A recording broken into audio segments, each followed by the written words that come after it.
ദൈവനാമ മലിനമാക്കുന്ന നേർച്ച നേരിടുന്നത്.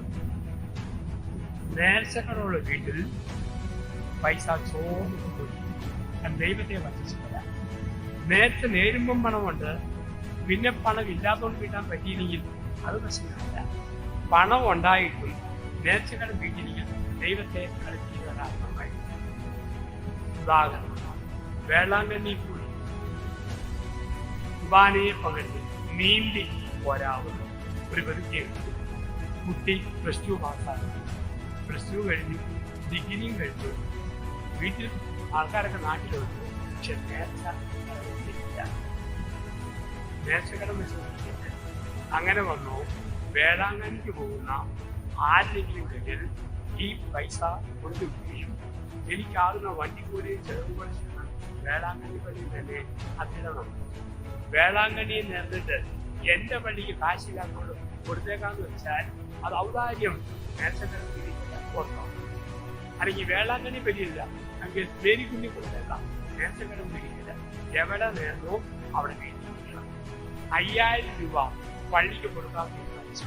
പിന്നെ പറയും, ഓ അതേക്കാൾ അത്യാവശ്യം പാവപ്പെട്ട പെൺപിള്ളാരെ പിടിക്കാൻ കൊടുത്തേക്കാം. നേർച്ചകടം വേണ്ടിയല്ല, അത് ഔദാര്യം. കടം അതുപോലെ.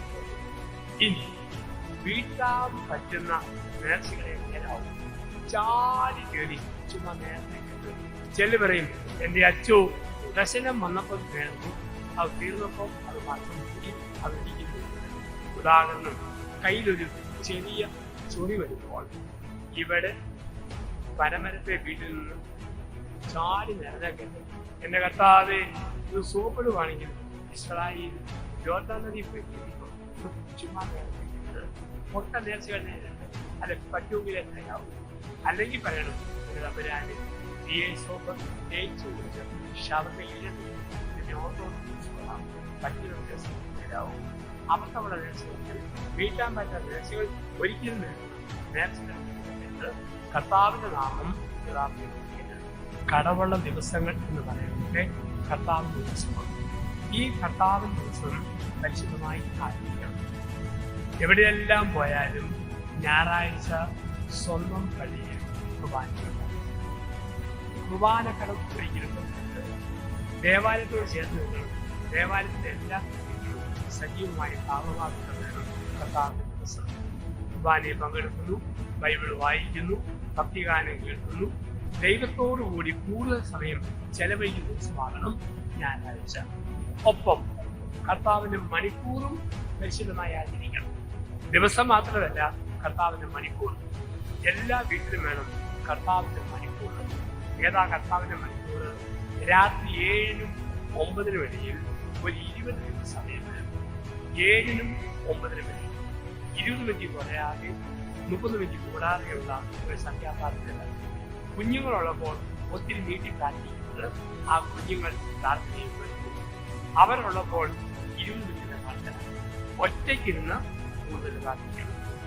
ഒരുപാട് കൂട്ടം പ്രാർത്ഥിക്കുന്ന അർത്ഥമില്ല. ചെല്ലുന്നത് വ്യക്തമായിട്ട് ശ്രമിക്കണം. ചില വിടുപതി ദൈവമേ ആരിലെല്ലാം നിറവേനകളാണ്. സകല വിശുദ്ധന്മാര്, വിശുദ്ധര്, വാഴ്ത്തപ്പെട്ടവര്, വീഴ്ത്തപ്പെട്ടവര്, വീണിട്ട് പൊങ്ങിപ്പോന്നവര്, പൊങ്ങിട്ട് താന്നുന്നവര് എന്ന് ആവശ്യമില്ല. ഉള്ളത് തെളിച്ച് ഒരെണ്ണം മതി. അത് വൃത്തിയായി 2 ഉണ്ടോ വൃത്തിയായി ചെല്ലാൻ പറ്റും. വീട്ടിൽ പ്രാർത്ഥിക്കുന്നത് ചില വീട്ടിൽ മറ്റുമൊക്കെ ആദ്യമൊക്കെ തെളിച്ച് പ്രാർത്ഥിക്കുന്നു. നന്മ നിറഞ്ഞ മറിയമേ, ഒരു 5 കഴിയുമ്പോൾ വീട് കൂടും. നനഞ്ഞ മറിയമേ, ഒരു 10 കഴിയുമ്പോഴോ മനമറിഞ്ഞ മറിയമേ. ചില വീട്ടിൽ ക്രിസ്ത്യനിയ ജനന കലാതോടും സായിപ്പും മാതാവിയും കൂടി തിരിഞ്ഞങ്ങനെ കന്യേഷൻ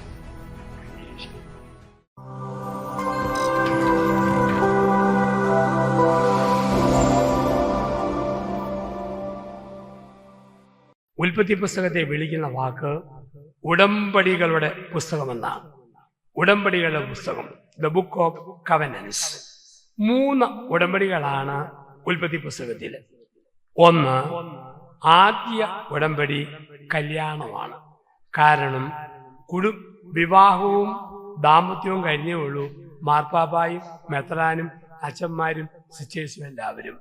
അടിസ്ഥാനം കുടുംബമാണ്. ഒന്നാമത്തെ ഉടമ്പടി കുടുംബത്തിന്റെ ഉടമ്പടിയാണ്.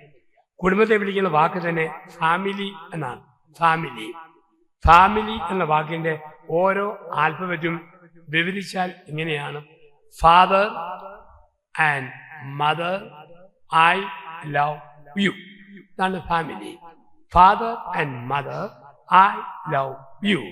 അതിന് വിളിക്കും ഫാമിലി. ദൈവം സ്ഥാപിച്ചത് ഉടമ്പടിയായിട്ടാണ്. ഉൽപ്പത്തി 2:23 ഒന്നാമത്തെ ഉടമ്പടി വിവാഹം. രണ്ടാമത്തെ ഉടമ്പടി ഉൽപ്പത്തി 9 ദൈവവും നോഹയും തമ്മിൽ. മൂന്നാമത്തെ ഉടമ്പടി ഉൽപ്പത്തി 12 ദൈവവും വിശ്വാസിയുടെ പിതാവായ അബ്രഹാമും തമ്മിൽ.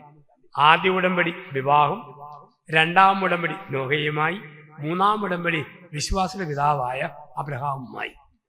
ഉടമ്പടിക്ക് ഇംഗ്ലീഷിൽ 2 വാക്കാണ്. ഒന്ന് കോൺട്രാക്ട്, 2 കവനന്റ്. ഒന്ന് കോൺട്രാക്ട്, 2 കവനന്റ്. 2 വശത്തും മനുഷ്യരാണെങ്കിൽ കോൺട്രാക്ട്. നരേന്ദ്രമോദിക്ക് ബൈഡനുമായി കോൺട്രാക്ട്. ഒരു വശത്ത് മനുഷ്യനും മറുവശത്ത് ദൈവവുമാണെങ്കിൽ അത് കവനന്റ്. മോശയ്ക്ക് ദൈവവുമായി കവനന്റ്. ഞാൻ ന്യൂയോർക്കിൽ ധ്യാനിപ്പിക്കുമ്പോഴാണ് അന്ന് നരേന്ദ്രമോദി ട്രംപിനെ കാണാൻ വേണ്ടി ന്യൂയോർക്കിൽ വന്നു. അന്ന് നമ്മുടെ ആൾക്കാർ പള്ളിയിൽ പ്രാർത്ഥിക്കുന്നത് കേട്ടു: ദൈവമായ കർത്താവേ, ആദിയിൽ നിന്നും വ്യാധിയിൽ നിന്നും മോദിയിൽ നിന്നും ഞങ്ങൾ രക്ഷിക്കണേ. അതായിരുന്നു അന്നത്തെ പ്രാർത്ഥന. ഇപ്പൊ ട്രംപും മോഡിയും തമ്മിൽ, ബൈഡനും മോഡിയും തമ്മിൽ കോൺട്രാക്ട്. മോശയും ദൈവവും തമ്മിൽ കവനന്റ്. കോൺട്രാക്ട് നിശ്ചിത കാലത്തേക്കേ ഉള്ളൂ. 5 അല്ലെ 8 വർഷം കഴിയുമ്പം കോൺട്രാക്റ്റിന്റെ പിന്മാറാം. പക്ഷെ കവനന്റോ മരണം വരെ നീളുന്നതാണ്. ഹൈന്ദവ സഹോദരന്മാരുടെ വിവാഹം 1847 ഇന്ത്യൻ ഹിന്ദു മാര്യേജ് ആക്ട് പ്രകാരം ഒരു സിവിൽ കോൺട്രാക്റ്റ് ആണ്. അതാണ് കോടതിയുടെ ഭാഷ. സിവിൽ കോൺട്രാക്റ്റ് ആണ്. മുസ്ലിം സഹോദരങ്ങളുടേത് ശരീഅത്ത് നിയമപ്രകാരമുള്ള ഒരു സിവിൽ കോൺട്രാക്റ്റ് ആണ്.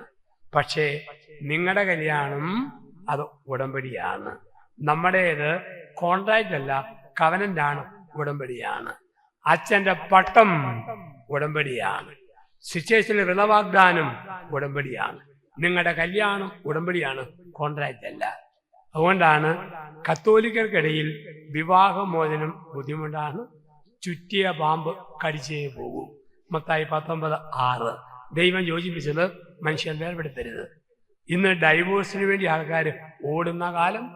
ഒരുത്തം കുടുംബ കോടതി ചെന്ന് പറഞ്ഞു: ബഹുമാനപ്പെട്ട കോടതി, ഡൈവോഴ്സ് വേണം. കോടതി ചോദിച്ചു: എത്ര വർഷമായി കല്യാണം കഴിച്ചിട്ട്? 15 വർഷം. മക്കൾ എത്രയുണ്ട്? 3 മക്കളും 15 വർഷമായപ്പോഴാണ്. കല്യാണം കഴിഞ്ഞ ആദ്യ നാളുകളിൽ ചിന്തിക്കാൻ മേലായിരുന്നു. ഇയാൾ പറഞ്ഞു: ആദ്യ രാത്രി കഴിഞ്ഞപ്പം മുതൽ ഡൈവോഴ്സ് ആഗ്രഹിച്ചതാ. അതെന്താ? മൂടച്ചട്ടി അടച്ചുറ്റി cup, spoon, glass, fork, bucket എടുത്ത് അവിടെ എനിക്കിട്ട് ഏറോടേറ്. ജഡ്ജി പറഞ്ഞു: 15 വർഷം സഹിച്ചല്ലോ, ഇപ്പോൾ എന്താ? അവൻ പറഞ്ഞു: ബഹുമാനപ്പെട്ട കോടതി, അടുത്തിടെയായി അവർക്ക് ഉന്നമായിട്ട് വരുന്നു. കൊള്ളുകയല്ലായിരുന്നു, ഇപ്പൊ ഉന്നമായിട്ട് വരുന്നു. പക്ഷെ ജഡ്ജിക്ക് മുറിക്കാൻ മടി. ജഡ്ജി പറഞ്ഞു: 3 മക്കളല്ലേ, കൃത്യം പപ്പാതി വീതം വെക്കാമെങ്കിൽ ഡൈവോഴ്സ് തരാം. എന്നാടുക്കും? അവൻ ബിരുദന. അവൻ പറഞ്ഞു: ബഹുമാനപ്പെട്ട കോടതി, 1 വർഷം കൂടെ തന്നാൽ മതി, ഞാൻ അഡ്ജസ്റ്റ് ചെയ്തോളാം. അവളെയും കൂട്ടി പോയി. താമസിയാതെ ഗർഭിണിയായി. പ്രസവം കഴിഞ്ഞ് 21-ാം ദിവസം ഡൈവോഴ്സിന്റെ ഫൈനൽ ഡേറ്റ്. 4ാമത്തെ പ്രസവത്തിൽ 4ാമത്തെ കുഞ്ഞിന് വേണ്ടി നിൽക്കുന്നു. ഇപ്പൊ 2 വീതം വെക്കാമല്ലോ. പക്ഷെ അവന്റെ ഗതികേട്, അവൾ 4ാമത് പ്രസവിച്ചത് ഇരട്ട പിള്ളേര്. 5 ഒത്തില്ലെന്ന. ദൈവം യോജിപ്പിച്ചത് മനുഷ്യൻ വേർപെടുത്തരുത്. ദൈവം കൂട്ടായ്മയായി സൗഹൃദമായി സ്ഥാപിച്ച ദാമ്പത്യബന്ധം ഇതിന് ഉടമ്പടിയായി ദൈവം സ്ഥാപിച്ചു. ഈ ഉടമ്പടിയുടെ ദാമ്പത്യം 2 വിധത്തിൽ ദമ്പതികൾക്ക് ജീവിക്കാം. കുടുംബജീവിതം 2 വിധത്തിൽ ജീവിക്കാം. 1 ബാബേൽ ഗോപുരം പോലെ, 2 സിയോൻ മാളിക പോലെ. കുടുംബത്തിന്റെ 2 മോഡലുകൾ: ബാബേൽ ഗോപുരം പോലെ, സിയോൻ മാളിക പോലെ. അപ്പസ്തോല പ്രവൃത്തികൾ ഉൽപ്പത്തിയുടെ പുസ്തകം 11-ാം അധ്യായം. ബാബേൽ ഗോപുരം. ഒരു ഭാഷക്കാരും ഒരു ദേശക്കാരും. പക്ഷെ ഭാഷ ചിതറിപ്പോയി. സിമെന്റ് ചോദിക്കുമ്പം കല്ല്, കല്ല് ചോദിക്കുമ്പം കമ്പി, കമ്പി ചോദിക്കുമ്പം മണൽ ചോദിക്കുമ്പം വെള്ളം ചോദിക്കുമ്പോൾ ഇഷ്ടിക. ഭാഷ ചിതറിപ്പോയി. പനമരത്തും പരിസരത്തുമുള്ള നിങ്ങളുടെ വീട് ബാബേൽ ഗോപുരമാണ്. 65 വയസ്സുള്ള അമ്മായിയമ്മ പറഞ്ഞത് 30 വയസ്സുള്ള മരുമകൾക്ക് മനസ്സിലാകുന്നില്ല. ഭർത്താവ് പറയുന്നത് ഭാര്യയ്ക്ക് മനസ്സിലാകുന്നില്ല. ഭാര്യ പറയുന്നത് ഭർത്താവിന് മനസ്സിലാകുന്നില്ല. കാരണവന്മാര് പറയുന്നത് മക്കൾക്ക് മനസ്സിലാകുന്നില്ല. മക്കളുടെ അഭിപ്രായം പേരൻസിന് ഉൾക്കൊള്ളാൻ പറ്റുന്നില്ലെങ്കിൽ നിങ്ങളുടെ വീടാണ് ബാബേൽ ഗോപുരം. പാക്ഷി ചെതറിപ്പോയ ബാബേൽ ഗോപുരം. അതിമനോഹരമായ വിശ്വവിസ്മയമാണ് ആഗ്രയിൽ താജ്മഹൽ. വെണ്ണക്കൽ സൗധമായ താജ്മഹൽ അതിമനോഹരമാണ്. പക്ഷെ അകത്ത് കയറിയാൽ 2 ഉണങ്ങിയ ശവങ്ങൾ. 1 ഷാജഹാൻ, 2 മുംതാസ്, 2 ഉണങ്ങിയ ശവങ്ങൾ. പുറത്തോ മനോഹരമായ താജ്മഹൽ. പനമരത്തുള്ള നിങ്ങളുടെ വീട് പുറത്തുനിന്ന് കണ്ടാൽ നല്ലത്, പക്ഷെ അകത്ത് 2 ഉണങ്ങിയ ശവങ്ങളാണ്. ഒന്നും മിണ്ടാത്ത ഭാര്യ, ഒന്നും മിണ്ടാത്ത കെട്ടിയവൻ. മിസ്റ്റർ സക്കറിയ, മിസ്സസ് എലിസബത്ത് നിത്യമൗനം കുത്തിയിരിപ്പ്. ഒന്നും മിണ്ടാൻ പറ്റുന്നില്ല. ആ വീടിനെ വിളിക്കും താജ്മഹൽ. ഈ താജ്മഹലിനെ നോക്കി വിശ്വകവി ടാഗോർ ഇങ്ങനെ എഴുതി: കാലത്തിന്റെ കവിളിലെ കണ്ണുനീർത്തുള്ളി, കാലത്തിന്റെ കവിളിലെ കണ്ണുനീർത്തുള്ളി. മനോഹരമായ വീട. അവിടുത്തെ ചിന്ത എങ്ങനെ പോകുന്നു എങ്കിൽ അപ്പസ്തോല പ്രവൃത്തി 2-ാം അധ്യായത്തിൽ സെഹിയോൻ മാളിക. ഓരോ ധ്യാനവും ദമ്പതിമാരെ വിളിക്കുന്നത് ബാബേൽ ഗോപുരത്തെ സെഹിയോൻ മാളികയാക്കി മാറ്റാനാണ്. പല ഭാഷക്കാരും പല ദേശക്കാരും ഒരുമിച്ച് കൂടി, പക്ഷെ ഒരേ ഭാഷയിൽ മനസ്സിലായി. അമ്മായിയമ്മ പറയുന്നത് അതേ സ്പിരിറ്റിൽ മരുമകൾക്ക് മനസ്സിലായി. മരുമകൾ പറയുന്നത് അതേ ഭാഷയിൽ അമ്മായിമ്മയ്ക്കും നാത്തൂന്മാർക്കും മനസ്സിലായി. മക്കൾ പറയുന്നത് അതേ സ്പിരിറ്റിൽ പേരൻസിന് മനസ്സിലായി. പേരൻസിന്റെ കറക്ഷൻ അതേ ചൈതന്യത്തിൽ മക്കൾക്ക് മനസ്സിലാകുമ്പോൾ വീട് സെഹിയോൻ മാളിക. ബാബേൽ ഗോപുരമാണോ സെഹിയോൻ മാളികയാക്കി മാറ്റണം. ദൈവം തന്ന വീടിനെ നരകവാക്കാനും സ്വർഗവാക്കാനും പറ്റും. എന്താ നരകം? എപ്പോഴും വഴക്കും ബഹളവും കലഹമുള്ള വീടാണോ ആ വീടിനെ വിളിക്കും നരകം. ഒരു ഭർത്താവ് സ്കൂൾ മാഷാണ്. എന്നും രാവിലെ സ്കൂളിൽ പോകുമ്പോൾ ഭാര്യയെ 3-4 തെറി ഉറക്ക വിളിച്ചിട്ട് പോകും. ഭാര്യ ഒറ്റയ്ക്ക് തെറിയും പറഞ്ഞുകൊണ്ട് അടുപ്പിൽ തീ കത്തിക്കും. ഒരു ദിവസം കെട്ടിയവൻ ഡോസ് കൂടിയ തെറി വിളിച്ചിട്ട് സ്കൂളിലേക്ക് പോയി. ഭാര്യ ഒറ്റയ്ക്ക് തെറിയും പറഞ്ഞ് ഭക്ഷണം ഉണ്ടാക്കാൻ തുടങ്ങി. എന്നും വൈകുന്നേരം 4:30 വരുന്ന ഭർത്താവ് അന്ന് ഉച്ച കഴിഞ്ഞ് 2:30 വന്നു. ഭാര്യ ചോദിച്ചു, താനെന്നാടു അവധിയത്തോട് വഴക്കുണ്ടാക്കാൻ നേരത്തെ എഴുന്നള്ളിരിക്കുകയാണോ? കെട്ടിയവൻ നല്ലടി, ഞാനും ഹെഡ് മാസ്റ്ററും കൂടെ 1 പറഞ്ഞു 2 പറഞ്ഞു കൊമ്പ് കോർത്തു. അരിശം എന്ന ഹെഡ് മാസ്റ്റർ എന്നോട് പറയുക, താൻ വല്ല നരകത്തിലോട്ടും പോടൂ, ഞാൻ നേരെ ഇങ്ങോട്ട് തന്നെ പോകുന്നടി, വേറെ എങ്ങോട്ട് പോകാനായില്ല. വഴക്കും ബഹളമുള്ള വീടാണോ ആ വീട് നരകം. ഒരു മനുഷ്യൻ ഭയങ്കര കുടിയൻ, ഭാര്യയെ അടിക്കും, മക്കളെ അടിക്കും, പാത്രം അടയ്ക്കും. 45-ാം വയസ്സിൽ കരൾ ധരിച്ച് അദ്ദേഹം മരിച്ചു. നരകത്തിൽ ഒരു മുറി കൊടുത്തു. ആ നരകത്തിൽ ലൂസിഫർ മുറി കൊടുത്തു. ഒരാഴ്ച കഴിഞ്ഞപ്പോൾ ഇയാൾക്കൊരാഗ്രഹം, ഭൂമിയിലെ ഭാര്യയുടെ ശബ്ദം ഫോണിൽ കൊടുന്ന് കേൾക്കണം. കേബിൾ ഫോൺ നരകത്തിൽ നിന്ന് കൊടുത്തു. ഫോണിലൂടെ ഭൂമിയിലെ ഭാര്യയോട് ഇയാൾ സംസാരിച്ചു. സംസാരിച്ച് 45 മിനിറ്റായി. ടൈം കൂടിപ്പോയെന്നറിയാം. ഫോൺ തിരിച്ചു കൊടുത്തിട്ട് ചോദിച്ചു, അല്പം ടൈം കൂടിപ്പോയി, എന്ത് തുകയാ ഞാനിവിടെ പേ ചെയ്യേണ്ടത്? ലൂസിഫർ പറയും, തുകയൊന്നും വേണ്ട, ഫ്രീ. അതെന്താ? നരകത്തിൽ നിന്ന് നരകത്തിലോട്ട് ലോക്കൽ കോളാണ്, പൈസ ആവശ്യമില്ല. ഇവിടുത്തെ നരകമാ നിത്യതയുടെ നരകം. ഒരു മത്തായി ചേട്ടനും മറിയാമ്മ ചേട്ടത്തെയും. മത്തായി ചേട്ടൻ നല്ലയാളാ, പക്ഷെ കുടിച്ചാൽ പരമ ചെറ്റയാണ്. ഭാര്യയ്ക്ക് അടിക്കും, മക്കളെ ഇടിക്കും, വഴക്കുണ്ടാവും. 75-ാം വയസ്സിൽ മത്തായി ചേട്ടൻ മരിച്ചു. സ്വർഗത്തിൽ കയറ്റാനുള്ള പുണ്യവുമില്ല, നരകത്തിൽ വിടാനുള്ള പാപവുമില്ല. ശുദ്ധീകരണത്തിൽ കുറെ നാൾ കിടക്കാൻ പറഞ്ഞു. കുറച്ച് ശുദ്ധി ചെയ്ത് കഴിഞ്ഞ് സ്വർഗത്തിൽ കയറ്റാം. 20 വർഷം കഴിഞ്ഞ് മറിയാമ്മ ചേട്ടത്തി മരിച്ചിരുന്നു. പത്രോസ് പറഞ്ഞു, മറിയാമ്മേ, ഭൂമിയിൽ ഒരുപാട് നീ സഹിച്ചവളല്ലേ. കെട്ടിയവൻ ഇപ്പോഴും ശുദ്ധീകരണത്തിലാണ്, പക്ഷെ മറിയാമ്മയ്ക്ക് ഇന്ന് സ്വർഗത്തിൽ കയറാം. മറിയാമ്മ ഞെളിഞ്ഞു നിന്നു. പത്രോസ് പറഞ്ഞു, ഒരു പരീക്ഷ പാസ്സായാലേ അകത്ത് കയറ്റുകയുള്ളൂ. എന്താ പരീക്ഷ? ഒരു വാക്കിന്റെ സ്പെല്ലിങ് ചോദിക്കും. തെറ്റിയാൽ കയറ്റിയല്ല, സംശയിച്ചാൽ കയറ്റിയല്ല, ആവർത്തിച്ചാൽ കയറ്റിയല്ല, പെട്ടെന്ന് പറഞ്ഞു ചോദിച്ചോളാൻ പറഞ്ഞു. ലവ് സ്പെല്ലിങ് പറയാവോ? മറിയാമ്മ ഈസി അല്ലേ? LOVE love. അകത്ത് കയറിക്കൂ. ഇനി മറിയാമ്മ ചേട്ടനിക്കൊരു ഡ്യൂട്ടി, സ്വർഗത്തിന്റെ വാതിൽക്കൽ കാവൽക്കാരിയായിട്ട് നിൽക്കണം. ആരെല്ലാം സ്വർഗത്തിൽ കയറാൻ വന്നാലും ചില വാക്കുകളുടെ സ്പെല്ലിങ് ചോദിക്കണം. തെറ്റിയാ കേട്ടില്ല, സംശയിച്ചാ കേട്ടില്ല, അറിയത്തില്ല കേട്ടില്ല, ആവർത്തിച്ചാ കേട്ടില്ല, ചോദിച്ചോളാൻ പറഞ്ഞു. ഏതൊക്കെ വാക്കാ? പ്രൈസ്, ഫെയ്ത്ത്, ആമേൻ, ഗ്ലോറി, ജീസസ്, ഹല്ലേലൂയ. ഇനി മറിയാമ്മയ്ക്ക് വേണേൽ എക്സ്ട്രാ ആയിട്ട് 2 or 3 മറിയാമ്മയ്ക്കും ചോദിക്കാം. തെറ്റിച്ചാ കേട്ടില്ല, സംശയിച്ചാ കേട്ടില്ല, ആവർത്തിച്ചാ കേട്ടില്ല, മറിയാമ്മ ഞെളിഞ്ഞു നിന്നു. ഗ്രേസി കൂട്ടി വന്നു. എന്നതാണ് ഈ ഗ്രേസിന്റെ സ്പെല്ലിംഗ്? പറഞ്ഞു കയറ്റി വിട്ടു. ഏലുക്കുട്ടി വന്നു, ഫെയ്ത്തിന്റെ സ്പെല്ലിംഗ്. ചിന്നമ്മ വന്നു, ഗ്ലോറിയുടെ സ്പെല്ലിംഗ്. അന്നാണ് കെട്ടിയവന്റെ ഊഴം കുനിഞ്ഞ് മത്തായി ചേട്ടൻ സ്വർഗത്തിൽ കയറാൻ പറ്റുക. മറിയാമ്മ ചേട്ടൻ ഭൂമിയിൽ എനിക്കൊരു പണി തന്നവന് എന്നൊരു പണി കൊടുത്തിട്ടേ ഉള്ളൂ. മത്തായി ചേട്ടൻ ചോദിച്ചു, ഓ ഹണി, നീയാണോ ഗേറ്റ് കീപ്പർ? അതേ സ്വീറ്റ് ഹാർട്ട്, ഞാൻ തന്നെയാണ്. എന്നെ ഫ്രീ ആയിട്ട് സ്വർഗത്തിലേക്ക് കയറ്റുമോ? അയ്യോ പറ്റിയല്ല. പരീക്ഷ പാസ്സാകണമെന്നാണ് പത്രോസ് പറഞ്ഞത്. എന്താ പരീക്ഷ? വാക്കിന്റെ സ്പെല്ലിങ് ചോദിക്കും. തെറ്റിയാ കയറ്റിയല്ല, സംശയിച്ചാ കയറ്റിയല്ല, ആവർത്തിച്ചാ കയറ്റിയല്ല. ചോദിക്കടി, ചാൻസ് ഒന്നേ ഉള്ളൂ, ചോദിക്കടി. പിന്നെ അവസരം ഒന്നും അവിടെ നോട്ടേക്കല്ലേ, സമയം കളയാതെ ചോദിക്കടി എന്ന് പറഞ്ഞു. ശരി എങ്കിൽ ചെക്കോസ്ലോവാക്യയുടെ സ്പെല്ലിങ് പറയാമോ? അതോടെ മത്തായി ചേട്ടൻ എന്നേക്കുമായി ഔട്ടായെന്നാണ്. ഭൂമിയിലെ സ്വർഗമാണ് അപ്പുറത്തെ സ്വർഗം, ഭൂമിയിലെ നരകമാണ് അപ്പുറത്തെ നരകം. അതുകൊണ്ട് കുടുംബത്തിന്റെ ബൈബിൾ പ്രതീകം വിളിക്കുന്ന വാക്കാണ് കാനാൻ ദേശം. കാനാൻ ദേശം, വീട് ഒരു കാനാൻ ദേശമാകണം. കാനാൻ ദേശത്ത് 2 അനുഭവങ്ങൾ, പാലും തേനും കാനാൻ ദേശത്ത്. ഇത് രണ്ടും കുടുംബത്തിൽ വേണം. എന്താണ് പാല്? നിലനിൽപ്പിന് വേണ്ടി ഉപയോഗിക്കുന്ന എല്ലാം പാല്. ഉടുക്കാൻ തുണി, കഴിക്കാൻ ഭക്ഷണം, ആരോഗ്യത്തിന് മരുന്ന്, ഉറങ്ങാനൊരു വീട്, ഇതെല്ലാം ഉണ്ടോ? പാൽ. ദൈവകൃപയാൽ പനമരത്തുള്ള ഞങ്ങൾക്ക് ഈ പാൽ അനുഭവത്തിന് വലിയ കുഴപ്പമൊന്നുമില്ല. എല്ലാം ഒരുമാതിരി ആവശ്യത്തിനുണ്ട്. പക്ഷെ നമുക്ക് ഇല്ലാതെ പോകുന്ന തേൻ. എന്താ തേൻ? കല്യാണം എന്ന് പറഞ്ഞാൽ തേനാണ്. ഭർത്താവും ഭാര്യയും കൂടുമ്പോൾ അത് വരുന്ന വാക്കെന്താ? ഒരു തേൻ, ഒരുത്തൻ ഒരുത്തി, ഒരുത്തിക്ക് ഒരുത്തനെന്നാണ്. പക്ഷെ തെളിച്ച് പറയുമ്പോഴോ ഒരു തേൻ ഒരു തീ, ഒരു തീക്ക് ഒരു തേൻ എന്നാണ് പറയുക. കെട്ടിയവൻ തീ പോലെ ആളുമ്പോൾ ഭാര്യ തേൻ പോലെ മയപ്പെടുത്തണം. ഭാര്യ തീ പോലെ ജ്വലിക്കുമ്പോൾ ഭർത്താവ് തേൻ പോലെ സുഖപ്പെടുത്തണം. ചില മുറിവ് വരുമ്പോൾ കുത്തുവാക്ക് പറയരുത്.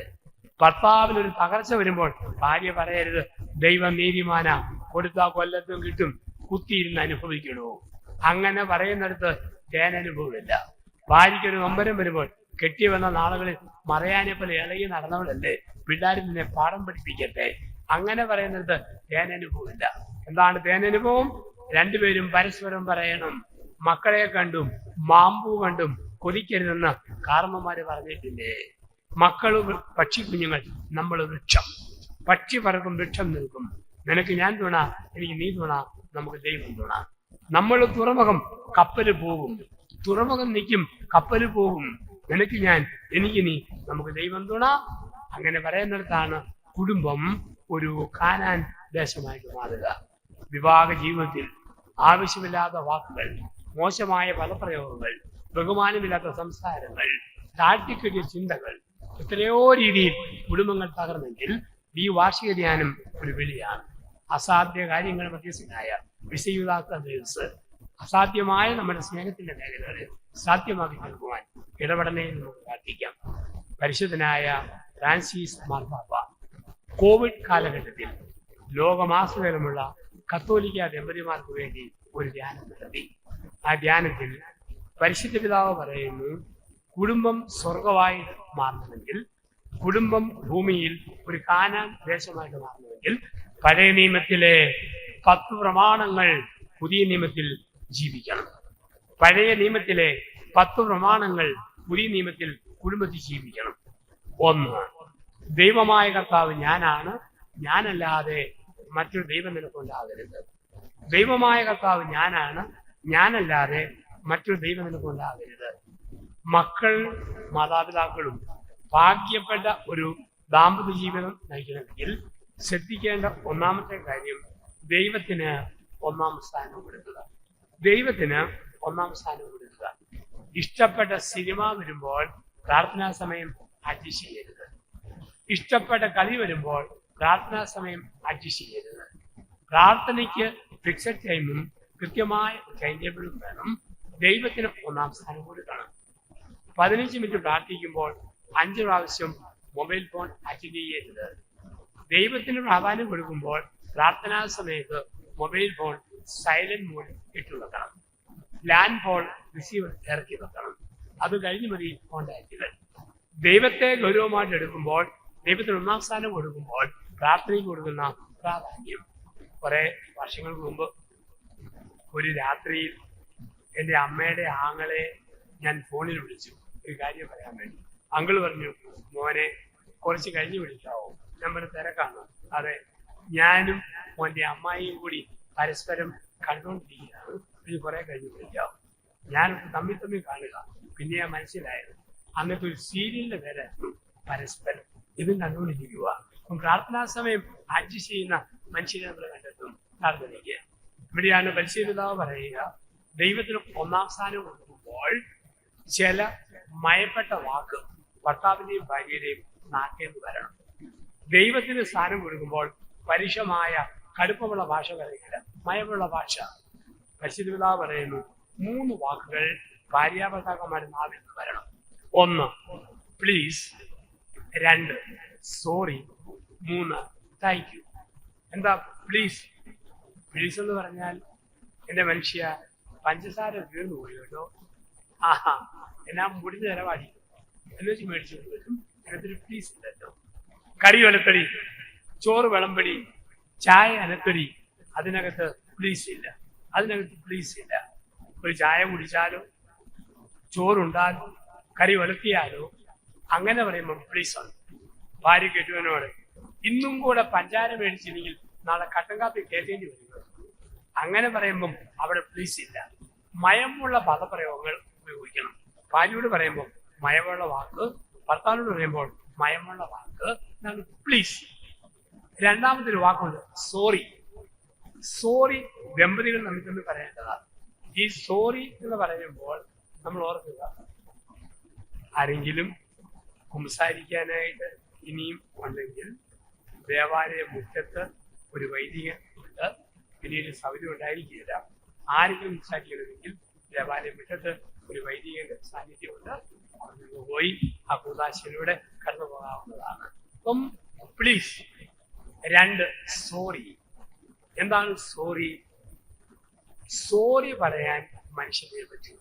സോറി പറയാൻ രാവിലെ ഒരു തെറ്റ് പറ്റിയാൽ ഭർത്താവിനോട് വൈകിട്ട് സോറി എന്ന് പറയാൻ ഭാര്യയ്ക്ക് പറ്റും. രാവിലെ തെറ്റ് പറ്റിയാൽ സോറി എന്ന് പറയാൻ ഭർത്താവിന് പറ്റും, ഭാര്യയ്ക്ക് പറ്റും. ദൈവം നൽകിയതോ സോറി. ചില സമയത്ത് എൻ്റെ ചേട്ട ആകെ മൂടൗട്ടായിരുന്നപ്പോഴാണ് ചേട്ടന് ചൊറിഞ്ഞ വർത്താനം പറഞ്ഞോളൂ. അതുകൊണ്ട് ഞാൻ പറഞ്ഞു പോലെ കേട്ടോ, ഒന്നും മനസ്സിൽ വെച്ചേക്കല്ലേ. സോറി. എൻ്റെ എടി ഞാൻ തല പോയിരിക്കുമ്പോഴാണ് നീ എന്തോ പറഞ്ഞോണ്ട് തോന്നുന്നു, ഞാൻ മടുത്തിട്ട് പറഞ്ഞ കേട്ടോ സോറി. സോറി പറഞ്ഞാൽ കുടുംബത്തിലെ പ്രശ്നം തീരും. സോറി പറയാൻ നമുക്കേ പറ്റൂ. ഒരു പട്ടിക്ക് ഓർക്കാൻ പറ്റുമോ? രാവിലെ 7 മണിയുടെ പണിക്ക് വില പോരായിരുന്നു, വൈകിട്ട് 5:30 സോറി എനിക്ക് വെച്ചേക്കാം, പറ്റില്ല. മനസാക്ഷി ഉള്ളവനാണ് സോറി പറയുക. ഇപ്പൊ നിങ്ങൾ ചോദിക്കും, അച്ഛൻ മനസാക്ഷി എന്ന് പറയുന്നു, അതിരിക്കുന്ന സ്ഥലം ഏതാ? ഞാൻ ആ സ്ഥലം പറഞ്ഞു തരാം. ആരും പരിശോധിക്കരുത്, പ്രാർത്ഥനയിൽ വെച്ചാൽ മതി. ഇന്ന് രാത്രി 9 മണിക്ക് വീട്ടിൽ ചെന്ന് കിടക്കാൻ നേരത്ത് മൂർച്ചയുള്ള കത്തിയെടുത്ത് ഇങ്ങനെ കീറണം. കീറിയിട്ട് വാരിലും മാസം നോക്കുമ്പോൾ സ്ഥലത്ത് നോക്കുമ്പോൾ അതിനകത്തിരുന്ന് ഒരു ത്രികോണം കറങ്ങുന്നത്, അതിന്റെ പേരാണ് മനസാക്ഷി എന്ന് പറയുക. ആ മനസാക്ഷി ഉള്ളപ്പം കെട്ടിയവരോട് എന്ത് പറഞ്ഞാലും സോറി പറയും, ഭാര്യയോട് എന്ത് പറഞ്ഞാലും സോറി പറയും. കാരണവന്മാരെ ധിക്കരിച്ചാൽ സോറി പറയും. ഈ സോറി പറയാനുള്ള ഒരു ചിന്ത കുടുംബത്തിൽ വന്നു അനുഗ്രഹിക്കും. 3 താങ്ക് യു. എന്താണ് താങ്ക് യു? ഭാര്യ ചായ തരുമ്പോൾ താങ്ക് യു ഹണി, കെട്ടിടത്തിൽ കൊണ്ടുവരുമ്പോൾ താങ്ക് യു. അങ്ങനെ പറയുന്നതല്ല താങ്ക് യു. താങ്ക് യു പെരുമാറ്റം കൊണ്ടാണ്. ഭാര്യയോട് പറയണം, എന്തേടി 100 കൂട്ടം പണിയുണ്ടായിട്ടും ഈ പെരയ്ക്കകത്ത് നീ ചെയ്യുന്നതിന് ഒരു കാര്യത്തിലും ഒരു കുറവും വരുന്നില്ലല്ലോ, നിന്നെ സമ്മതിക്കണം കേട്ടോ. ഭർത്താവിന്റെ വാക്കിൽ താങ്ക് യു ഉണ്ട്. എന്റെ പൊന്നു മനുഷ്യ, ഇത്ര ഓടി ഓടി നടന്നിട്ടും എന്റെയും മക്കളുടെയും കാര്യത്തിൽ ഒരു കുറവും വരുത്തുന്നില്ലല്ലോ, അതിൽ ഒരു താങ്ക് യു ഉണ്ട്. രാഷ്ട്രീയത്തിൽ വിവാദങ്ങൾ സൃഷ്ടിക്കുന്ന ആളാണ് PC ജോർജ്. പക്ഷെ എൻ്റെ വർഷങ്ങളായ ഒരു സുഹൃത്താണ്. ഞാൻ തന്നെ പലപ്പോഴും ജോർജിനെ തിരുത്തിയിട്ടുണ്ട്.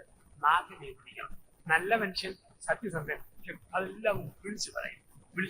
പക്ഷെ അദ്ദേഹത്തിന്റെ ഭാര്യ ഉഷ എന്നോട് പറയും, എൻ്റെ അച്ഛൻ്റെ പ്രസംഗം കേട്ട് കുഞ്ഞുമോൻ, ജോർജിനെ വീട്ടിൽ കുഞ്ഞുമോൻ നടത്തി, കുഞ്ഞുമോൻ ചിരിക്കാറുണ്ട്. എന്തെല്ലാം പരിക്കനായിട്ട് പറഞ്ഞാലും ഇതുപോലെ ഭാര്യയെ കരുതുന്ന ഒരു രാഷ്ട്രീയക്കാരൻ ഭർത്താവുണ്ടെന്ന് എനിക്ക് തോന്നുന്നില്ല. ഉഷയുടെ വാക്കിൽ ഒരു താങ്ക്യുണ്ട്. മകൻ ഷോൺ പറയും, എൻ്റെ അപ്പൻ എന്തെല്ലാം പറഞ്ഞു നടന്നാലും ഇതുപോലെ മക്കളെ കരുതുന്ന ഒരപ്പനില്ല. അതിനകത്തൊരു താങ്ക്യുണ്ട്. ജീവിതത്തിൽ വാക്കുകൊണ്ടും പ്രവൃത്തി കൊണ്ടും ഒരു നന്ദി, ഒരു പ്ലീസ്, ഒരു സോറി, ഒരു താങ്ക്യു ഇത് പറയുമ്പോൾ കുടുംബത്തിൽ ദൈവത്തിന് ഒന്നാം സ്ഥാനമാകും. ദൈവിക സാന്നിധ്യം കൊണ്ട് കുടുംബം നിറയും. അവിടെ ഭർത്താക്കന്മാരും തന്നെ ശ്രദ്ധിക്കണം. ഭാര്യയ്ക്കും മറ്റുമൊക്കെ ശരിക്കും സമയം കൊടുക്കണം, മക്കൾക്ക് സമയം കൊടുക്കണം. ദൈവം ഓരോ മനുഷ്യനും സമയം കൊടുക്കുന്ന പോലെ ഭാര്യ ഭർത്താവിന് സമയം കൊടുക്കണം, ഭർത്താവ് ഭാര്യയ്ക്ക് സമയം കൊടുക്കണം, പേരൻസ് മക്കൾക്ക് സമയം കൊടുക്കണം. ഒരു സ്ത്രീ പറഞ്ഞു, എൻ്റെ ഭർത്താവ് എന്നെയല്ല കിട്ടിയത്, ഒരു ഇന്ത്യക്കാരനെയാണ്, 20 ഏക്കർ റബ്ബർ തോട്ടത്തെയുമാണ്, മാസത്തിൽ 5 ദിവസം പോലും എൻ്റെ കൂടെ ഒന്നും താമസിക്കുന്നില്ല. മറ്റേ ഭാര്യ ഇങ്ങനെ പരാതിയുണ്ട്. കെട്ടിയവന് പൊട്ടി അതുപോലെ വിവരമുണ്ടോ, എന്നതിൻ്റെ കുറവാച്ച. ഡെയിലി 5 ഷീറ്റ് അവളുടെ പേര്, ഒരു മാരുതി കാറ്, സമർത്ഥനായ ഒരു ഡ്രൈവർ, ഒരു കുറവ് ഞാൻ വരുത്തിയിട്ടില്ല. അതാ കുറവ്, ഡ്രൈവർ പോരാ, നീ തന്നെ വീട്ടിൽ വേണം, ഞാൻ കുറവെന്ന് പറയുക. അപ്പൊ സമയം കൊടുക്കാൻ കണ്ടെത്തണം. ഭാര്യയ്ക്ക് സമയം ഭർത്താവ് കൊടുക്കണം. ആ കൂട്ടത്തിൽ പ്രോത്സാഹന വാക്കും പറയണം. ദൈവത്തിന് ഒന്നാം സ്ഥാനം കൊടുക്കുമ്പോൾ ഭാര്യയെ പ്രോത്സാഹിപ്പിക്കുന്ന വാക്ക് ഭർത്താവ് പറയും, ഭർത്താവിനെ പ്രോത്സാഹിപ്പിക്കുന്ന വാക്ക് ഭാര്യ പറയും. 60 വയസ്സ് പ്രായമുള്ള ഭർത്താവും ഭാര്യയും കൂടി ദമ്പതി ധ്യാനത്തിന് ഭരണജ്ഞാനം അസീസി വന്നു. 2 പേരുടെ കൗൺസിലിങ്ങിന് എൻ്റെ മുറിയിൽ കയറി വന്നു.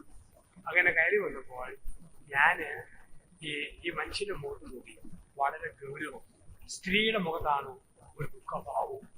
അപ്പോൾ ഞാൻ ഈ മനുഷ്യനോട് പറഞ്ഞു, ഭാര്യ ഒരു നല്ല ചക്കുകുരുമാങ്ങ കറി വെച്ചാൽ കൊള്ളാവിന്റെ മോളേന്ന് ഒരു നല്ല വാക്ക് പറയണം, തുണി അലക്കിയാൽ നല്ലത് പറയണം, പെരയ്ക്കവും വൃത്തിയാക്കിയാൽ നല്ലത് പറയണം.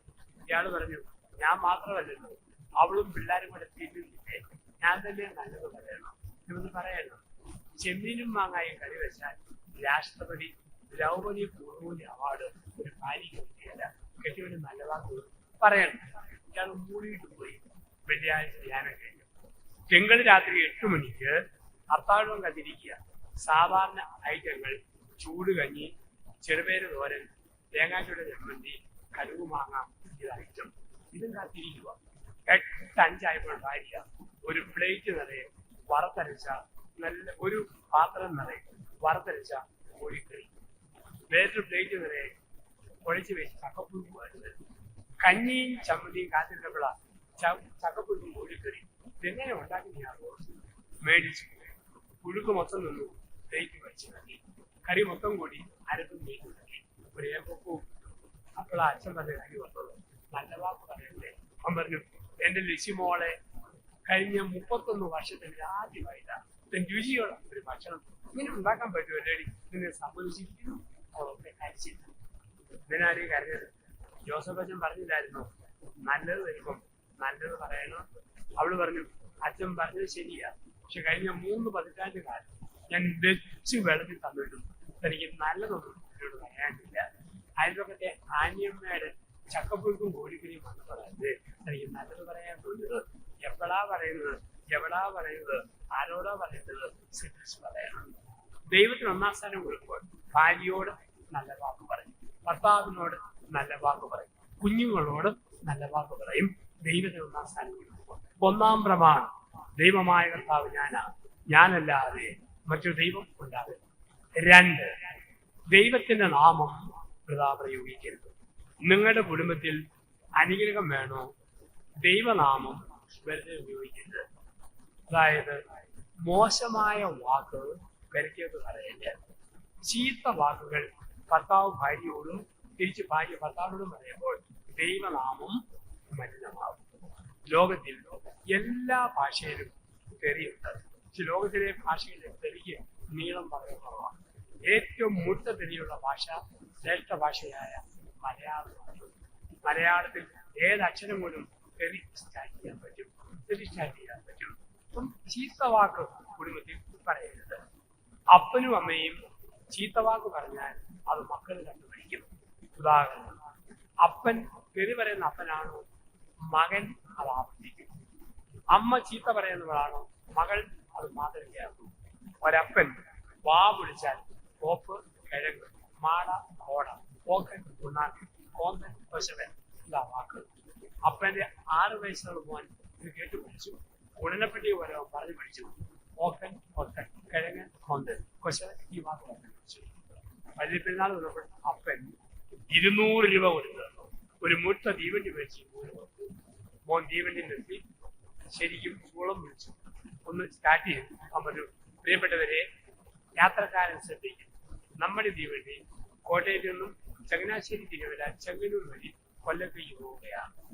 1-ാം നമ്പർ കമ്പാർട്ട്മെന്റിൽ 2 ഓക്കന്മാരും 2-3 കിഴങ്ങന്മാരും കയറിയിട്ടുണ്ട്. നമ്മുടെ വണ്ടി പോകുന്നു. അപ്പൊരു ചോദ്യം ആവശ്യമാണ്.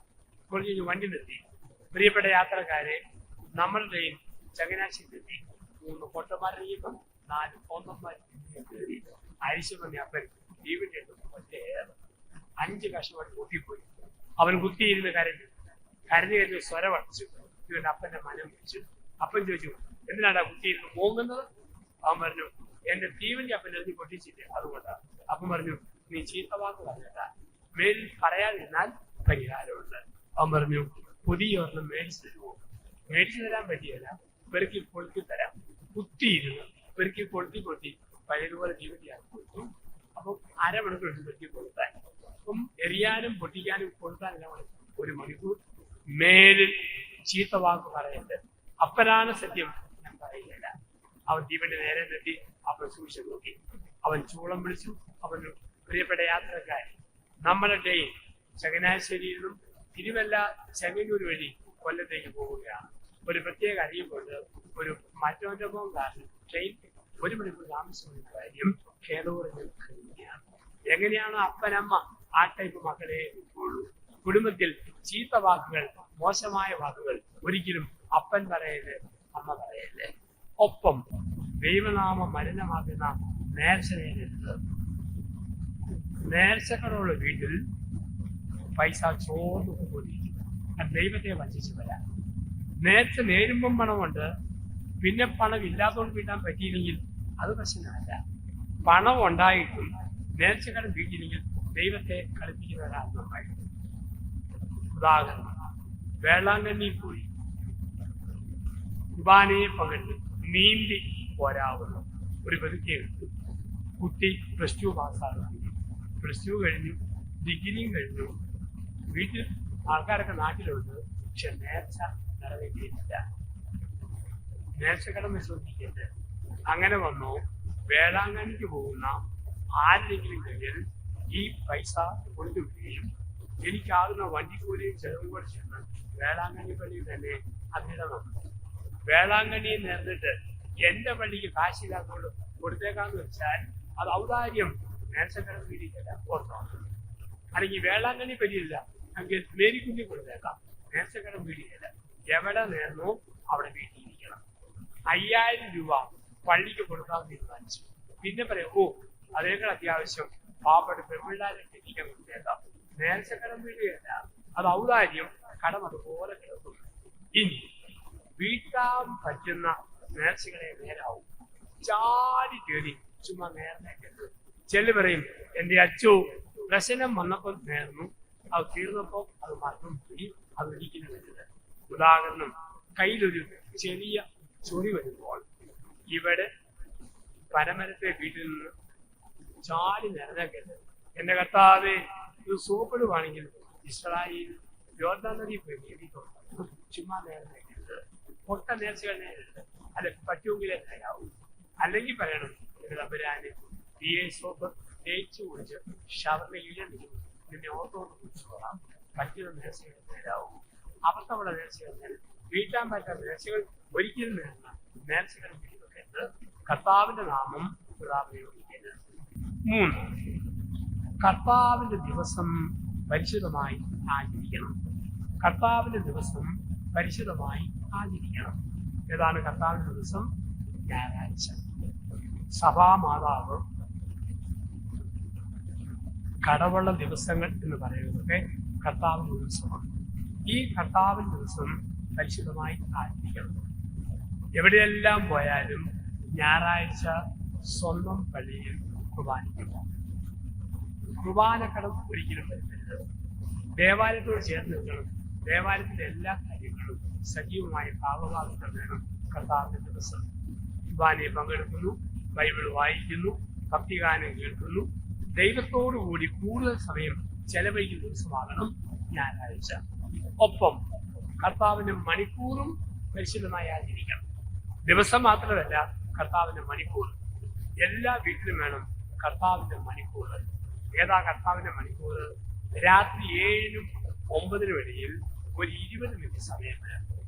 7-നും 9-നും ഇടയിൽ 20 മിനിറ്റ് കുറയാതെ 30 മിനിറ്റ് കൂടാതെയുള്ള ഒരു സന്ധ്യാപ്രാർത്ഥന വേണം. കുഞ്ഞുങ്ങളുള്ളപ്പോൾ ഒത്തിരി നീട്ടി പ്രാർത്ഥിക്കുന്നത് ആ കുഞ്ഞുങ്ങൾ പ്രാർത്ഥനയിൽ വെറുക്കും. അവരുള്ളപ്പോൾ 20 മിനിറ്റിന്റെ പ്രാർത്ഥന. ഒറ്റയ്ക്കിരുന്ന് കൂടുതൽ പ്രാർത്ഥിക്കണം. ഒരുപാട് കൂട്ടം പ്രാർത്ഥിച്ചുകൊണ്ട് അർത്ഥമില്ല. ചെല്ലുന്നത് വ്യക്തമായിട്ട് ശ്രദ്ധിക്കണം. ചില കുടുംബത്തിൽ ദൈവമേ ആരുടെ എല്ലാം നൊവേനകളാണ്. സകല വിശുദ്ധന്മാര്, വിശുദ്ധര്, വാഴ്ത്തപ്പെട്ടവര്, വീഴ്ത്തപ്പെട്ടവര്, വീണിട്ട് പൊങ്ങിപ്പോന്നവര്, പൊങ്ങിട്ട് താന്നു പോകുന്നവര് എന്ന് ആവശ്യമില്ല. ഉള്ളത് ധരിച്ച് ഒരെണ്ണം മതി. അത് വൃത്തിയായിട്ട് 2 ഉണ്ടോ വൃത്തിയായി ചെല്ലാൻ പറ്റും. സ്പീഡിൽ പ്രാർത്ഥിക്കരുത്. ചില വീട്ടിലും മറ്റുമൊക്കെ ആദ്യമൊക്കെ തെളിച്ച് പ്രാർത്ഥിക്കുന്നു. നന്മ നിറഞ്ഞ മറിയമേ സ്വസ്തി. ഒരു 5 കഴിയുമ്പോൾ സ്പീഡ് കൂടും. നനഞ്ഞ മറിയമേ സ്വസ്തി. ഒരു 10 കഴിയുമ്പോഴോ മനമറിഞ്ഞ മറിയമേ സ്വസ്തി. ചില വീട്ടിൽ ലുത്തിനിയ ചെയ്തെന്ന കേട്ടാൽ തോന്നും സായിപ്പും മാതാവിയും കൂടി ലുത്തിനിയ ചെയ്തതാണ്. തിരിഞ്ഞ അങ്ങനെ കണ്ടീഷൻ കണ്ടീഷൻ കണ്ടീഷൻ കണ്ടീഷൻ ഞങ്ങൾക്ക് വേണ്ടി ഉപേക്ഷിക്കുക. ചില കുടുംബത്തിലെ പ്രാർത്ഥന കേട്ടാൽ തോന്നും ഹിന്ദുക്കളുടെ വീട്ടിലെ നാമജപമാണ്. ലുത്തിനിയുടെ മറുപടിയാണ് തിരിഞ്ഞങ്ങനെ കൃഷ്ണൻ കൃഷ്ണൻ കൃഷ്ണൻ. പലപ്പോഴും പ്രായമുള്ള അമ്മച്ചിമാരാ വീട്ടിൽ ലുത്തിനിയ ചെയ്യുന്നത്. അമ്മച്ചിമാര് ലുത്തിനിയ ചെയ്യുന്നത് കേൾക്കാൻ തന്നെ ഒരു പ്രത്യേക ചൂടുണ്ട്. 100 കൂട്ടം പണിയും കഴിഞ്ഞ് നടുതിരുവേദനയായിട്ട് അമ്മ ലുത്തിനിയായിട്ടാണ് നല്ല നഷ്ടനിവേദനയായിട്ട് അമ്മച്ചിമാരിൽ ഇത് കേൾക്കാൻ ഒരു പ്രത്യേക ചൂടുണ്ട്. ആത്മജ്ഞാനം ഒരു പാത്രമേ പാത്രമേ അതൊരുമായിട്ടൊരു പാത്രമേ സ്നാലയമേ. അപ്പോഴാണ് അമ്മയുടെ നടുവിലൊരു വേദന. ഞങ്ങളുടെ ഞെളിവിന്റെ കാരണമേ ഞങ്ങൾക്ക് രക്ഷിക്കണേ. നമുക്കറിയാം അപ്പനും അമ്മയും കൂടി സ്പീഡിൽ പ്രാർത്ഥിച്ചാൽ മക്കളും അതിനേക്കാൾ സ്പീഡിൽ പ്രാർത്ഥിക്കും. 2 പേരും ഓടിച്ച് പ്രാർത്ഥിച്ചിട്ട് അപ്പൻ കമ്പോള നിലവാരം കാണാൻ പോയി. അമ്മ പപ്പടം കാച്ചിയിടുന്നു, പാവയ്ക്ക വറുത്തിടുന്നു, ഉണ്ടമുളകും പൊരിച്ചിടുന്നു. 5 മക്കളാണ്. 5 മക്കളും കൂടെ അടുക്കളയിൽ ചെന്ന് പപ്പടം പാവയ്ക്ക മുളക് കറുമുള കഴിച്ചിട്ടുണ്ടു. അങ്ങനെ തിന്നാൽ കറിക്കൊന്നുമില്ല. അമ്മ നല്ല മിടിക്കുക. അമ്മ പറഞ്ഞ മക്കളെ നിങ്ങൾ അകത്തെ മുറിയിൽ പോയി സകല പുണ്യാളന്മാരുടെ ലുത്തിനിയ മുഴുവൻ ചെല്ലിച്ച് വരാൻ പറഞ്ഞു. ഇത് മൊത്തം ചെല്ലുമ്പോഴത്തേക്ക് അമ്മയ്ക്ക് പണി തീർക്കാം. എന്റെ മക്കളല്ലേ അപ്പനെ അമ്മയും വിറ്റ കാശ് മക്കളുടെ പോക്കറ്റിലുണ്ട്.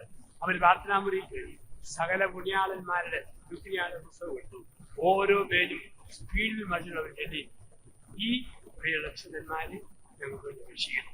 ഇവിടെയുള്ളവരെ അപേക്ഷിക്കണം, ഇന്നെവിടെയുള്ളവരെ അപേക്ഷിക്കണം. അവസാനം കൂട്ടിച്ചേർക്കും. ലോകത്തിന്റെ പാപം നിൽക്കുന്ന 3 ആട്ടിൻകുട്ടികളെ കൂട്ടമായിട്ട് അപേക്ഷിക്കണം. നമ്മൾ എങ്ങനെ പ്രാർത്ഥിക്കുന്നു അത് നമ്മുടെ മക്കളും കണ്ടുപിടിക്കും. ഒരു പ്രാർത്ഥനാന്തരീക്ഷം നമ്മുടെ കുടുംബത്തിൽ ഉണ്ടാവുക. ഇതിന്റെ ഏറ്റവും വലിയ പ്രശ്നം സീരിയലാണ്. പ്രാർത്ഥനാ ലക്ഷ്യങ്ങൾ മോഷ്ടിക്കുന്ന സീരിയലുകൾ. ഒരു മനുഷ്യൻ പറഞ്ഞു, അച്ഛാ എന്റെ ഭാര്യ TV സീരിയൽ കാണാൻ വരുന്നത് വടക്കൻ വീരഗാഥയിലെ പോലെ തലക്കിട്ട് അവന് കയറ്റി വിടുന്നു. സോപ്പ് വതച്ച് ദേഹം നനച്ച് ഒറ്റ ഇരിപ്പ. അതെന്താ? പരസ്യം വരുമ്പോൾ വെള്ളമൊഴിക്കാൻ പോയാൽ മതിയല്ലോ, സമയം ലാഭിക്കാൻ വേണ്ടിയില്ല. ചില പെണ്ണുങ്ങളെ കാണാം വൈകിട്ട് 6 മണിയാകുമ്പോൾ കുളിച്ച് ഓർത്തി നല്ല ഡ്രസ്സ് ധരിച്ച് കാച്ചിക്ക മുടി പോലെ മുടി പൊക്കി കെട്ടി 2 7 വലുതായ ആമ കൊടക്കമ്പി 240 പൂളും ഇതും കൂട്ടിക്കേറ്റി നെഞ്ചിനുള്ളിലെ ഒരു സർക്കിലേറി വിടും ഒറ്റ ഇരിപ്പ 6 മണി മുതൽ ഒരുപാട് കണ്ണുനീര് വീഴും കുതിരാനോ ഞാനിപ്പോ എന്റെ ഒഴിവൂരിൽ നിന്നാണ് കുറച്ചു നാൾ മുമ്പ് 70 വയസ്സ് പ്രായമുള്ള ഒരാൻറ്റി 50 ലഡു മേടിച്ചു നാട്ടിലെ പിള്ളേർക്ക് വിളിച്ച് ആൾക്കാർ ചോദിച്ചു ആന്റിയുടെ ബർത്ത്ഡേ ആണ് അല്ല വിവാഹ വാർഷികമാണോ അല്ല പിന്നെ ഈ ലഡു ആന്റി പറഞ്ഞു 1 വർഷമായി സീരിയൽ ഗർഭിണിയായിരുന്ന ശ്രീലക്ഷ്മി പ്രസവിച്ചു അതിന്റെ സന്തോഷത്തിലാണ് ആന്റിയുടെ ലഡു നാട്ടുകാർക്ക് കൊടുക്കുക. അപ്പം പ്രാർത്ഥനാ സമയങ്ങൾ മോഷിക്കുന്ന സീരിയലുകളുണ്ടോ? ഇവിടെയാണ് 1-ാം പ്രമാണം ദൈവത്തിന് 1-ാം സ്ഥാനം കൊടുക്കുക. 2 ദൈവത്തിന്റെ നാമം വല്ലമാകാതിരിക്കുക. 3 കർത്താവിന്റെ ദിവസവും കർത്താവിന്റെ മണിക്കൂറും ఖచ్చిതമായി ആചരിക്കുക. 4 മാതാപിതാക്കളെ ബഹുമാനിക്കുക. നിങ്ങളുടെ മക്കൾ നിങ്ങളെ ബഹുമാനിക്കണമെങ്കിൽ നിങ്ങൾ നിങ്ങളുടെ അപ്പനമ്മമാരെ ബഹുമാനിക്കുന്നത് മക്കൾ കണ്ടുപിടിക്കണം. കുടുംബത്തിൽ ഐശ്വര്യം കിട്ടാൻ പ്രഭാഷകൻ 3:26 നല്ല കാലത്തോളം ഈ ഭൂമിയിൽ നീ ജീവിക്കേണ്ടതിന് അപ്പനെ ബഹുമാനിക്കുക, അമ്മയെ സ്നേഹിക്കുക. അപ്പനും അമ്മയ്ക്കും ഒരു വലിയ വില കൊടുക്കണം, വലിയ വില. അന്ത്യവിധിയിൽ ക്രിസ്തുവിന്റെ 5 വാക്കുകൾ മത്തായി 25:31 മുതൽ 46 വരെ 5 വചനങ്ങളാണ്. മത്തായി 25:31 മുതൽ 46 വരെ അന്ത്യവിധിയിലെ 5 വാക്കുകൾ. 1 എനിക്ക് വിശന്നു ദാഹിച്ചു, എനിക്ക് ഭക്ഷണം തന്നോ പാനീയം തന്നോ. നമ്മൾ പറയും ആകാശ പറവകൾക്ക്, തർമ്മക്കാർക്ക്, അനാഥശാലകളിൽ, വൃദ്ധമന്ദിരങ്ങളിൽ ഭക്ഷണപാനീയം കൊടുത്തു. തമ്പുരാൻ പറയും അതിന്റെ 2-ാം സ്ഥാനം. മോനെ മോളെ നിന്റെ പെരയ്ക്കകത്ത് 85 വയസ്സിലെ അപ്പനായി, 80 വയസ്സിലെ അമ്മയായി, അപ്പ എന്ന് വിളി കേൾക്കാൻ, അമ്മ എന്ന് വിളി കേൾക്കാൻ എനിക്ക് വിശന്നു ദാഹിച്ചു, നീ എനിക്ക് സ്നേഹത്തിന്റെ ഭക്ഷണം തന്നോ, സ്നേഹത്തിന്റെ പാനീയം തന്നോ. അമ്മയ്ക്ക് 3 മക്കൾ, 2 മക്കള് ഈരണ്ട് കോയിൻസായി മേടിച്ചു കൊടുത്തു. അമ്മ പറഞ്ഞു ഇളയവൻ ബാങ്കിലെ അറ്റത്ത അവന്റെ കൈകൊണ്ട് ഒരു കോയിൻസായി മേടിച്ചു കിട്ടിയിട്ട് മരിച്ചാൽ മതി. പുതിയ സാരി ഇല്ലാന്നില്ല, ഒരു നിശ്ചിത പ്രായമാകുമ്പോൾ അപ്പനന്മാരുടെ പുതിയ വിശുദ്ധ.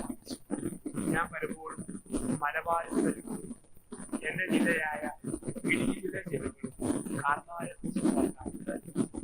അവിടെയൊക്കെ അടുത്ത കാലത്ത് മെക്കാനിക് മലബാർ പ്രദേശമുണ്ട്. നല്ല മിനുസമുള്ള റോഡ്, മിനുസമുള്ള ടാലി. പക്ഷെ ചെയ്യുന്ന സമയം കഷ്ടമാണ്, ശബ്ദമുണ്ടാക്കുന്ന യന്ത്രം. ഏത് വണ്ടി വന്നാലുണ്ടോ നമ്മള് കോഴിക്കോട്, കണ്ണൂര്, വിശുദ്ധ ഈ യന്ത്രങ്ങളും പണികളുണ്ടാവും. ഇതെല്ലാം കഴിയുമ്പോൾ സുന്ദരമായ റോഡുണ്ട്. മലബാർ കുടിയേറ്റ പ്രദേശം, കുടിയേറ്റ കാലങ്ങളിൽ നമ്മുടെയൊക്കെ അപ്പനന്മാര് നല്ല റോഡുകളുണ്ടാകും,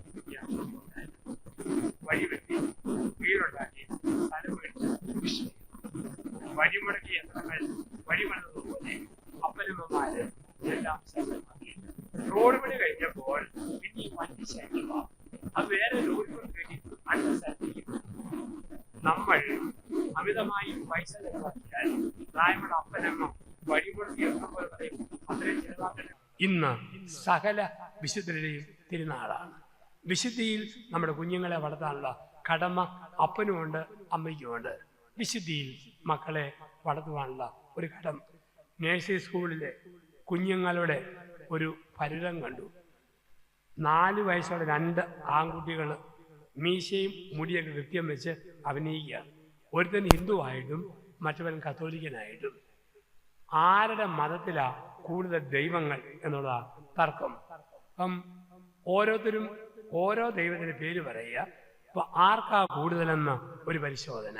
ഇപ്പം ഹിന്ദു പറഞ്ഞു ബ്രഹ്മാവ്, ക്രിസ്ത്യാനി പറഞ്ഞു പിതാവായ ദൈവം, ഹിന്ദു പറഞ്ഞു പരമശിവൻ, ഇവൻ പറഞ്ഞു പുത്രൻ, ഹിന്ദു പറഞ്ഞു മറ്റൊരു പേര്, അവൻ പറഞ്ഞു പരിശുദ്ധാത്മാവ്, ഹിന്ദു പറഞ്ഞു പഞ്ചപാണ്ഡവർ, ക്രിസ്ത്യാനി പറഞ്ഞു 12 അപ്പസ്തോലന്മാര്. അപ്പൊ വീണ്ടും ഹിന്ദു പറഞ്ഞു കൗരവർ 101. പിന്നെ തോപ്പിക്കാനും മാർഗവുമില്ല. ക്രിസ്ത്യാനി അവനെ ചെറുക്കൻ അവൻ്റെ. അപ്പോൾ ഓരോന്നും പറയുമ്പം ഓരോ താടി പറിക്കണം എന്നുള്ളതാണ്. ഓരോ മീശ പറിക്കും. അങ്ങനെ പറഞ്ഞാണ് മത്സരം. ഇപ്പം 100 പറിച്ചപ്പോഴത്തേക്ക് പിന്നെ ഇതിന് പിടിച്ചു നിൽക്കാൻ പറ്റിയല്ല. അവൻ ഹൈന്ദവൻ്റെ സകല താടിമീശയും ഒരുമിച്ച് പറിച്ചുകൊണ്ട് പറഞ്ഞു സകല വിശുദ്ധന്മാർ. അങ്ങനെ പറഞ്ഞാണ് ആ ഗെയിമിൽ അവൻ ജയിക്കുക. അപ്പം വിശുദ്ധന്മാരെ വളർത്തുന്ന നഴ്സറിയാണ് നമ്മുടെ കുടുംബം. ആ കുടുംബത്തിൽ മക്കൾ വളരാൻ 3 വിദ്യാഭ്യാസങ്ങൾ ദമ്പതിമാർ കൊടുക്കണം. 3 വിദ്യാഭ്യാസം. 1 ഭൗതിക വിദ്യാഭ്യാസം. പരമാവധി നമ്മുടെ കുഞ്ഞുങ്ങളെ പഠിപ്പിക്കണം. അച്ഛൻ പറയേണ്ട ആവശ്യമില്ല. ലോണെടുത്ത് കടമെടുത്തും നിങ്ങൾ മക്കളെ പഠിപ്പിക്കുന്നുണ്ട്. പരമാവധി കുഞ്ഞുങ്ങളെ പഠിപ്പിക്കണം. അതോടൊപ്പം തന്നെ ഓർക്കണം, ഇന്ന് മൊബൈൽ ഫോണിൻ്റെ കാലമാണ്. ഈ കാലഘട്ടത്തിൽ പിള്ളേരെ നിയന്ത്രിക്കാൻ പറ്റുകയെന്ന് പറഞ്ഞ് ഒരു കമൻറ്റ് പറഞ്ഞ് നിർത്തരുത്. നിയന്ത്രിക്കാൻ വഴികളുണ്ട്. കഴിഞ്ഞ വർഷം വെല്ലൂർ ആശുപത്രിയിലെ ഡോക്ടർമാരെയും നഴ്സുമാരെയും ഞാൻ ധ്യാനിപ്പിച്ചത്. അവിടെ കണ്ടു ഒരു ചികിത്സ ആരംഭിക്കുന്നു, നോമോഫോബിയ. അത് മുതിർന്നവരാണേലും കുട്ടികളാണേലും അമിതമായ അറ്റാച്ച്മെൻറ്റ് ഫോണിനോട് കാണിച്ചാൽ ഗുളിക കൊടുത്ത് ഷോക്ക് കൊടുത്ത് മയക്കി 1 ദിവസം ഫോണില്ല, 2 ദിവസം ഫോണില്ല, ആ രീതിയിലുള്ള ചികിത്സ. ഡിപ്രഷനും ഷുഗറിനും പ്രഷറിനും മരുന്ന് കൊടുക്കുന്ന പോലെ അമിതമായ ഫോൺ അറ്റാച്ച്മെൻറ്റ് ഇത് ഒരു അസുഖത്തിൻ്റെ ഭാഗമാണ്. ലോകം മൊത്തം യാത്ര ചെയ്യുക. നോർമലായ ഫോൺ ഉപയോഗം കൊണ്ട് മലയാളികൾ കാണിക്കുന്ന പോലെ, ഇന്ത്യയെ കാണിക്കുന്ന പോലെ പ്രാന്തമായ ഒരു ഫോൺ അറ്റാച്ച്മെൻ്റ് ഇല്ല. അവിടെയാണ് ഇന്ന് പേരൻ്റൽ ആപ്ലിക്കേഷനോ മൊബൈൽ ഫോൺ ഒരു സിസ്റ്റമുണ്ട്. അപ്പനമ്മയ്ക്ക് ഫോണിൽ അത് ഇൻസ്റ്റാൾ ചെയ്താൽ നിങ്ങളുടെ മോനോ മോളോ ഫോണിൽ എന്ത് കണ്ടാലും ആ സെക്കൻഡിൽ അത് അമ്മയ്ക്ക് കാണാം, അപ്പന് കാണാം. ഇന്നത്തെ കുഞ്ഞുങ്ങളെ കണ്ണടച്ച് വിശ്വസിക്കാൻ പറ്റുകയല്ല. അവർ നല്ലവരെ കൂട്ടുകാർ പഴപ്പിക്കും. ഒരു നോട്ടം വേണം, ഒരു നോട്ടം. ലോകാരോഗ്യ സംഘടന പറയും 3 വയസ്സിനും 8 വയസ്സിനുടെ പ്രായമുള്ള കുഞ്ഞുങ്ങൾ മാക്സിമം 20 മിനിറ്റ് മൊബൈൽ ഫോൺ കൈപിടിക്കാവൂ. അവർ ചെവിയോട് ചേർത്ത് പിടിച്ചാൽ 9ാം വയസ്സിൽ നിങ്ങൾക്കൊരു സമ്മാനം കിട്ടും. തലച്ചോറിൽ ക്യാൻസറുള്ള ഒരു മകൻ, മകൾ, ഒരു പേരക്കുട്ടി. ശ്രദ്ധിക്കേണ്ട സമയത്ത് കുഞ്ഞുങ്ങൾ ഭക്ഷണം കഴിക്കുന്നില്ല എന്ന് പറയുമ്പോൾ കാർട്ടൂൺ കാണിച്ചിട്ട് കാട്ടുപന്നിക്കിട്ട് പടക്കം ഉരുളി കുഞ്ഞിൻ്റെ അണ്ണാക്കരിക്ക് കുത്തിക്കയറ്റരുത്. അങ്ങനെ എറിഞ്ഞു കൊടുത്താൽ ആ കുഞ്ഞിന് ദഹനരസമില്ല. 12ാം വയസ്സിൽ കുടലിൽ അൾസറുള്ള മക്കളെ നിങ്ങൾക്ക് ലഭിക്കും. പ്രത്യേകിച്ച് കൊറോണ കാലഘട്ടത്തിൽ ഭാഗം ഈ കുഞ്ഞുങ്ങൾക്ക് ഇതാണ് വരിക. പ്രത്യേകിച്ച് മൊബൈൽ ഫോൺ അമിത സമയം കൈപിടിച്ച് വാട്സപ്പും പടവും നോക്കിയാൽ ദേഹത്തിൻ്റെ ഗ്ലൂക്കോസ് ഉൽപ്പാദനം കുറയും. അതിന് പകരമായി നിരാശ വരും, മുൻകോപം വരും, നെഗറ്റീവ് തരംഗങ്ങൾ ശരീരത്തിൽ കടന്നു വരും. കുഞ്ഞുങ്ങൾക്കറിവില്ല. അറിവുള്ള പേരൻസ് അവരെ തിരുത്തണം, പറഞ്ഞു കൊടുക്കണം.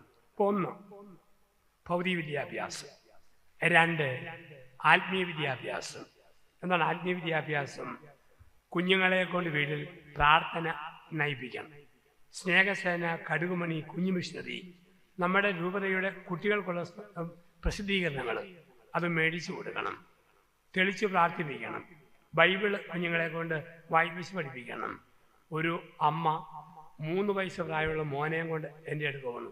വന്നിട്ട് അച്ഛോ, ഇവൻ ABCD 1 2 3 എന്നല്ല, ഇവൻ ബൈബിൾ വാക്യം പറയും. ഞാൻ പറഞ്ഞു, പറയുമോ? അച്ഛനങ്കലിലെ മോൻ ഒരു വചനം പറഞ്ഞു കേൾപ്പിച്ച്. അപ്പം ഞാൻ പറയട്ടെ? പറയാൻ പറഞ്ഞു. അവൻ മസിൽ പിടിച്ച് പറഞ്ഞു, യേശു ദൈവത്തിൻ്റെയും മനുഷ്യൻ്റെ മുമ്പിൽ ജ്ഞാനത്തിലും പ്രായത്തിലും വളഞ്ഞു വന്നു. അവന് വളർന്നത് പിടികിട്ടിയില്ല, അവൻ വളഞ്ഞു വന്നു. എന്നാൽ അത്രയും പറയുന്നുണ്ടല്ലോ. ഇപ്പോൾ കുഞ്ഞുങ്ങളെ ആത്മീയ വിദ്യാഭ്യാസം കൊടുക്കണം. 10 വയസ്സായ ആൺകുട്ടിയും പെൺകുട്ടിയും നിർബന്ധമായി അവരോട് അൾത്താര ബാലന്മാരും അൾത്താര ബാലികമാരുമാകണം പറഞ്ഞു കൊടുക്കണം. അൾത്താരയോട് നമ്മുടെ കുഞ്ഞുങ്ങളെ നമ്മൾ ചേർത്ത് നിർത്തണം. പള്ളിയോടും പട്ടക്കാരോടും വിശുദ്ധ മതപുകയോടും ചേർന്ന് നമ്മുടെ കുഞ്ഞുങ്ങൾ വളരണം. ചിലപ്പം പോകാനൊക്കെ ആദ്യം മടിക്കും, പക്ഷെ കുറച്ച് കഴിയുമ്പോഴത്തേക്ക് ഓടുന്ന കാണാം. ആദ്യം ചെന്നില്ലെങ്കിൽ മധുപകയിൽ ഇടം കിട്ടുകയില്ല, പിള്ളേർ ഓടിപ്പോകുന്ന കണ്ടിട്ടുണ്ട്. ഒരു 10 വയസ്സുകാരൻ അപ്പനും അമ്മയും പറഞ്ഞു അൾത്താരബാലനായിട്ട് പോകാൻ പറഞ്ഞു. പക്ഷെ അവന് ആകെപ്പാടിന് മടി. നിർബന്ധിച്ചു, അവൻ ചെന്ന അന്ന് വേറെ അൾത്താരബാലന്മാരാരുമില്ല. പ്രായമുള്ള വികാരീശൻ പറഞ്ഞു, നീ ഒറ്റയ്ക്കേ ഉള്ളൂ, നീ തന്നെ ബൈബിളിൽ നിന്ന് ലേഖനം വായിച്ചോളാൻ പറഞ്ഞു. ഇവൻ ആകെപ്പാടെ ടെൻഷൻ. അവൻ ലേഖനം എടുത്തു, വിറയ്ക്കാൻ തുടങ്ങി. അവൻ വിറകൊണ്ട് വായിച്ചതിങ്ങനെ: പ്രിയ സഹോദരരെ, വിശുദ്ധ പൗലോസ് ശ്ലീഹ അപ്പസ്തോല പ്രവൃത്തിക്കാർക്ക് എഴുതിയ ലേഖനത്തിൽ നിന്നുള്ള വായന.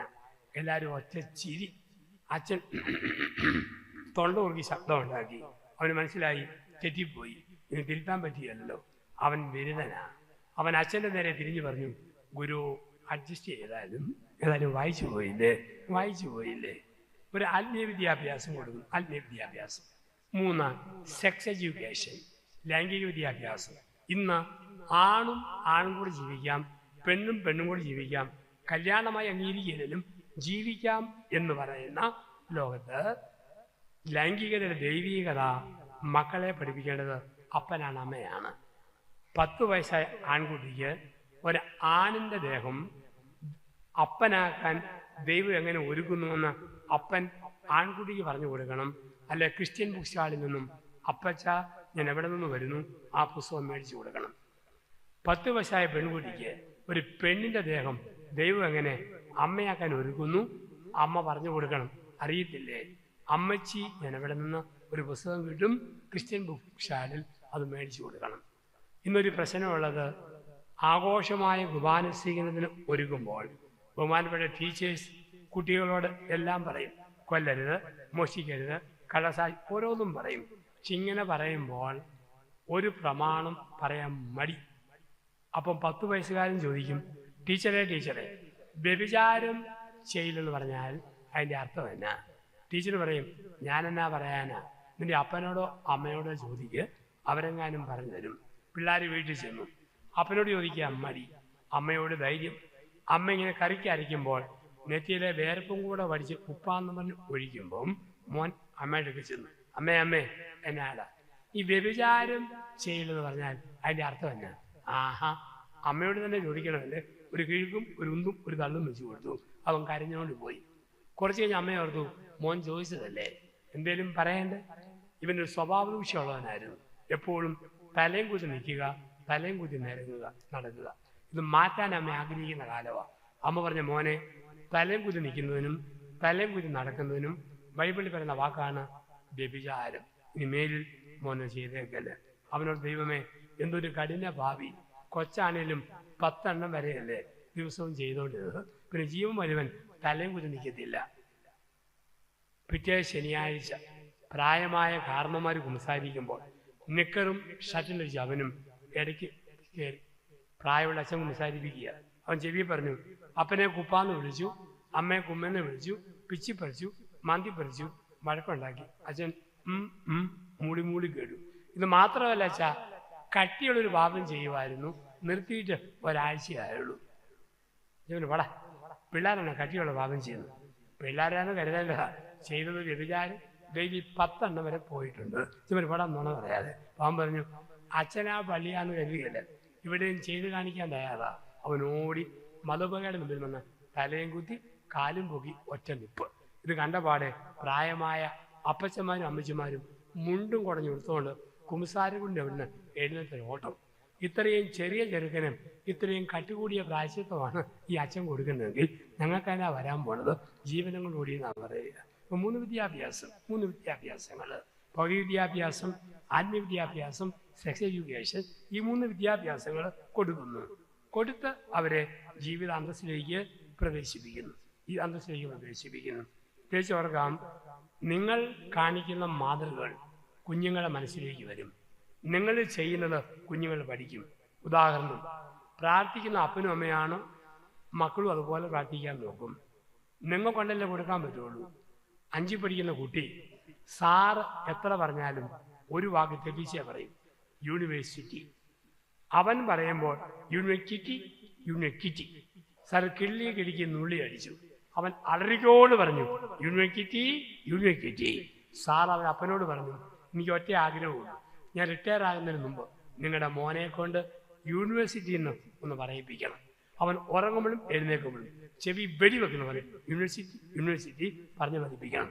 ഉടനെ അപ്പം പറഞ്ഞു, സാറേ, അവനെ നിർബന്ധിക്കേണ്ട, അവൻ്റെ കപ്പാസിറ്റി അത്രയേ ഉള്ളൂ, അവൻ അത്രയേ പറയാൻ പറ്റുള്ളൂ. നമ്മളെങ്ങനെയാണോ അങ്ങനെ നമ്മുടെ മക്കളെന്നാണ് പറയുക. നിങ്ങളെങ്ങനെയാണോ അങ്ങനെ കുഞ്ഞുങ്ങളെന്നാണ് പറയുക. ഇപ്പോൾ 5 കൊല്ലരുത്. 6 വ്യഭിചാരം ചെയ്യരുത്. താഴെയുള്ള കോഴിക്കോടുകാരൊക്കെ പറയും, വയനാട്ടിൽ വന്നു കഴിയുമ്പം പല ആണുങ്ങൾക്കും 2 ഭാര്യമാരുണ്ട്, പല പെണ്ണുങ്ങൾക്കും 2 കെട്ടിയവന്മാരുണ്ട്. ഒരു സഹോദരി എത്തി നോക്കുന്നു. എന്നാവർത്തോണ്ടാ അച്ഛൻ ഇങ്ങനെ പറയുന്നത്? വിവാഹത്തിന് മുമ്പ് പെണ്ണുങ്ങൾക്കൊരു മോഹം. ഞാൻ കെട്ടുന്ന പുരുഷന് മമ്മൂട്ടിയുടെ ശരീരഘടന, മോഹൻലാലിന്റെ ചെരിഞ്ഞുള്ള നടപ്പ്, പൃഥ്വിരാജിന്റെ കുറ്റിമീശ, ഉണ്ണിമുഖന്റെ കട്ടിമസില്, ഇതൊക്കെ വേണം. പക്ഷെ കിട്ടിയതോ കൊടക്കമ്പി പോലെ മെലിഞ്ഞ ഒരാളെ കിട്ടി. അത് കിട്ടിയിട്ട് പിന്നെ ഉണ്ണിമുഖനെ ഓർത്താൽ അതിൻ്റെ പേരാണ് വ്യഭിചാരം, ഹൃദയത്തിലെ വ്യഭിചാരം. പരപുരുഷ ബന്ധോ പരസ്ത്രീ ബന്ധോ അത് പരസ്യമായ വ്യഭിചാരം, ചിന്തകളിലെ വ്യഭിചാരം. ചിന്തകളിലെ ആണുങ്ങൾക്കൊരു സ്വപ്നം, ഞാൻ കെട്ടുന്ന പെണ്ണിന് 80കളിലെ യാത്രാ സിനിമയിലെ ശോഭനയുടെ ശരീരം, ഒരു ശരീരഘടന, സമ്പ്രദാസുരൻ്റെ കോമ്പല്, കാവ്യമാധവന്റെ ഉണ്ടക്കണ്ണ്, ഇതെല്ലാം വേണം. പക്ഷെ കിട്ടിയതോ ചാളമേരിയെ പോലെ ഒരാളെ കിട്ടിയ ആളെ പോലും സന്തോഷിക്കണം. ചിന്തയിൽ മറ്റൊന്ന് വെച്ചുകൊണ്ടിരിക്കും. പ്രകൃതിയിൽ നമുക്കറിയാം, കിട്ടിയ ഭർത്താവ്, കിട്ടിയ ഭാര്യ, അതിൽ സന്തോഷമായിട്ടിരിക്കുക. ഇതാണ് ജീവിതത്തിൻ്റെ വിശുദ്ധിയും നന്മ എന്നൊക്കെ പറയുക. ജീവിതത്തിന് നന്മ, ജീവിതത്തിന് വിശുദ്ധി. വ്യഭിചാരം ചെയ്യൽ. 7, കള്ളസാക്ഷ്യം പറയല്. നമ്മൾ ചെയ്യുന്ന പ്രവൃത്തി കൊണ്ട് തിരിച്ചടി കിട്ടും. പണ്ട് സ്വരം മാറ്റി ഫോൺ വിളിക്കാം, ഊമക്കത്ത് എഴുതാം, കൃത്രിമ നോട്ടീസ് അടിക്കാം, പല വിധത്തിൽ പരദൂഷണം, കള്ളസാക്ഷ്യം വരും. ഇന്നത് പറ്റിയല്ലോ, ഇന്നത് പിടിക്കും. ഇന്ന് പുതിയൊരു രീതിയാണ് വാട്സപ്പ് മെസ്സേജുകൾ. വാട്സപ്പ് ഒരുമാതിരിപ്പെട്ട എല്ലാ വാട്സപ്പും തൊഴിലില്ലാ കമ്പനികളായ 3-ാം കൂലികളുടെ വികാരപ്രകടനമാണ്. അന്തസ്സുള്ള സ്റ്റാൻഡേർഡുള്ള മെസ്സേജുകൾ പൊതുവെ കുറവാണ്. ഒന്നുകിൽ സഭയെ തെറി പറയുക, അല്ലെങ്കിൽ രാഷ്ട്രീയക്കാരെ തെറി പറയുക, ആരിലും അവഹേളിക്കുക, ആ രീതിയിലാണ്. അതുകൊണ്ടാണ് വാട്സപ്പ് മെസ്സേജ് കിട്ടിയാൽ അറിവുള്ള ആൾക്കാരെ ഷെയർ ചെയ്യരുത്. TV-യിൽ വാർത്ത വന്നോ ഷെയർ ചെയ്യാം. വാട്സപ്പിൽ കിട്ടിയിട്ട് ഷെയർ ചെയ്താൽ ഇതിൻ്റെ കള്ളവാർത്തകളാണ്. ഇന്നസെൻ്റ് മരിക്കുന്നതിന് മുമ്പ് 3 പ്രാവശ്യം മരിച്ചെന്ന് വാട്സപ്പിൽ മെസ്സേജ് വന്നതാണ്. ജാനകി അമ്മ, എസ് ജാനകി, പ്രിയപ്പെട്ട മലയാളത്തിൻ്റെ ആ ഗായിക, തമിഴ്നാട്ടിൽ മരിച്ചു 3 പ്രാവശ്യം മെസ്സേജ് വന്നു, മരിച്ചിട്ടില്ല. ഒരു സീരിയൽ നടൻ മരിച്ചെന്ന് വാർത്ത വന്നു, അദ്ദേഹം തന്നെ വന്ന് പറഞ്ഞു, ഞാൻ മരിച്ചിട്ടില്ല, ആ കക്ഷി ഞാൻ തന്നെയാണ്, വിശ്വസിക്കരുത്. അപ്പം നമ്മൾ ഒരിക്കലും ആവശ്യമില്ലാത്ത വാർത്തകൾ ഷെയർ ചെയ്യരുത്. എന്തെങ്കിലും വാർത്ത ഷെയർ ചെയ്യുമ്പോൾ നമ്മൾ ഓർക്കേണ്ട ഒരു കാര്യം ഇതാണ്: ഷെയർ ചെയ്യുന്ന വാർത്തയിലോ അയക്കുന്ന എനിക്കോ കേൾക്കുന്ന ആൾക്കാർക്കോ എന്തെങ്കിലും ഗുണമുണ്ടെങ്കിൽ ഷെയർ ചെയ്യുക, അല്ലെങ്കിൽ ഷെയർ ചെയ്യരുത്. ആൾക്കാർ പറയും, നല്ല പണിയുള്ളവന് തംസപ്പ്, ചെറിയ പണിയുള്ളവന് സിപ്പപ്പ്, ഒരു പണിയില്ലാത്തവന് വാട്സപ്പ് എന്നാണ് പറയുക. അപ്പം ആവശ്യമില്ലാത്ത വാട്സപ്പ് ഷെയറിങ് നമ്മൾ നടത്തരുത്. പരദൂഷണം നടത്തരുത്, കള്ളസാക്ഷ്യം ചെയ്യരുത്. 8, മോഷ്ടിക്കരുത്. മോഷ്ടിക്കരുത്. എന്താ മോഷ്ടിക്കരുത്? മക്കൾ അനുഭവിക്കണോ, സത്യസന്ധമായ പണമേ കയ്യിൽ കാണാവൂ. കുഞ്ഞുങ്ങൾ അനുഭവിക്കണോ, സത്യസന്ധമായ പണമേ കാണാവൂ. അട്ടപ്പാടിയിൽ ഒരു പാവപ്പെട്ട മധു ഒരു അപ്പമെടുത്തത് ലോകത്തിലെ കള്ളന്മാർക്ക് മോഷണമാണ്. തമ്പുരാന് മുമ്പിൽ അത് അനീതിയല്ല.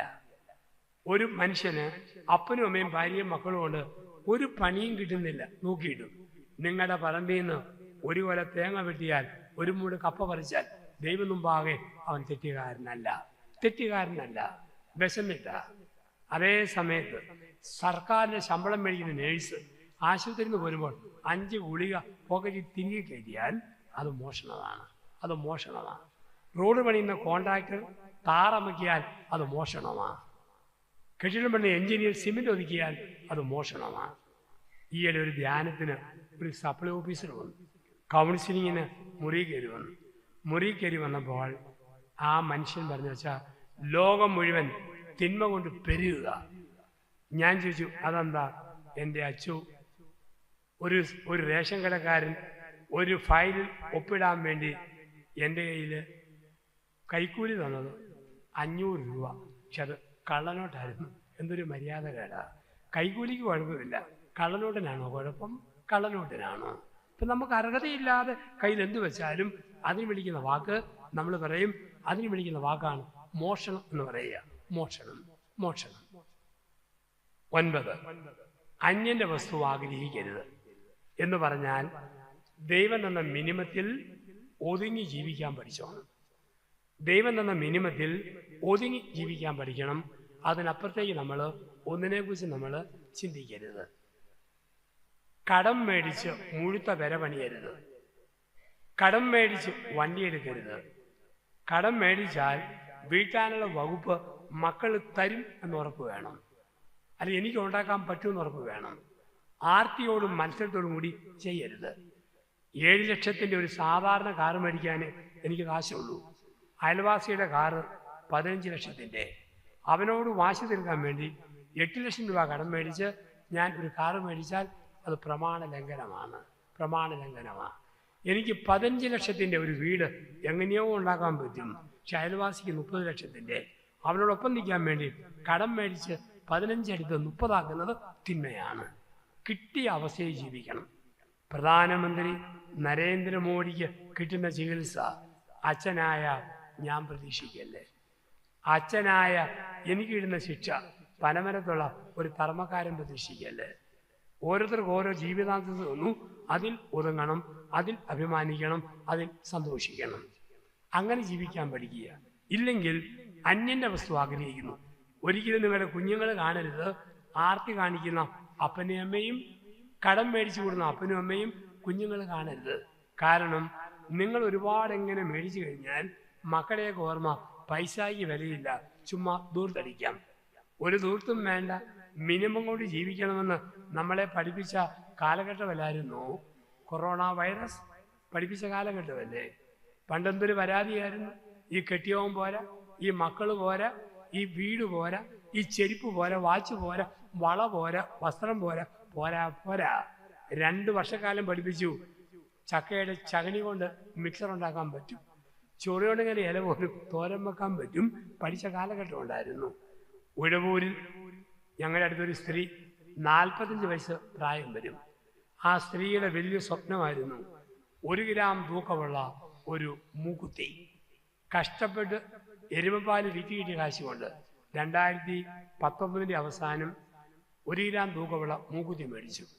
ഫെബ്രുവരി 14 തീയതി മൂക്ക് തോച്ചി കെട്ടിയവനെ കൊണ്ട് വാലന്റൈൻസ് ഡേയിൽ മൂക്കുത്തി മൂക്കിൽ ഫിറ്റ് ചെയ്യിച്ചു. പിന്നെ ഈ മൂക്കുത്തി മൂക്കിയാട്ടിക്കൊണ്ട് മൂക്കുത്തിയാട്ടി ടൗണിലൂടെ 8 ദിവസം നടന്നു. 10ാം ദിവസം സർക്കാരിൻ്റെ ഓർഡർ മാസ്ക് വെച്ച് മൂക്ക് മറയ്ക്കുക. ആ സ്ത്രീ പറഞ്ഞു, ആരെ കാണിക്കാനാ ഈ കുന്ത്രാട്ടം കുത്തിക്കയറ്റിയത്? ഇതും മതി, ദൂർത്ത് വേണ്ട, അനാവശ്യമായിട്ട് വേണ്ട. ദൈവം പഠിപ്പിച്ച കാലമുണ്ട്. അപ്പം നമുക്കുള്ളതുകൊണ്ട് ഒതുങ്ങാനും ഒതുങ്ങി ജീവിക്കാനും നമ്മൾ പഠിക്കണം. 10, അന്യൻ്റെ ഭാര്യയെ മോഹിക്കരുത്. അത് ആണുങ്ങളോട്, പെണ്ണുങ്ങളോട്. കൂട്ടുകാരിയുടെ ഭർത്താവിനെ സ്വപ്നം കാണരുത്. കിട്ടിയ ഭാര്യ, കിട്ടിയ ഭർത്താവ് സന്തോഷത്തോടെ. ഞാൻ കൽപ്പറ്റയിൽ നിൽക്കുമ്പോൾ എനിക്ക് കോഴിക്കോടിനും പോകണം, അതേസമയം മാനന്തവാടിക്കും പോകണം. 2 പോകേണ്ടത് അത്യാവശ്യമാണ്. ആദ്യം കിട്ടുന്ന വണ്ടിക്ക് പോകാമെന്ന് പറഞ്ഞപ്പോൾ കിട്ടിയത് കോഴിക്കോട് വണ്ടി. കയറുമ്പോഴേ ഞാൻ ഓർക്കുക, മാനന്തവാടി വണ്ടി ആയിരുന്നെങ്കിൽ എനിക്കിങ്ങനെ കമ്പളങ്ങാട് കാണാം, പനമരം കാണാം, ദ്വാരക കാണാം, അങ്ങനെ മാനന്തവാടി വരെ കാണാമെന്ന് ഓർക്കേണ്ടത്. ഞാൻ വണ്ടിയെ കയറുമ്പോഴേ ആസ്വദിച്ച് പോകണം.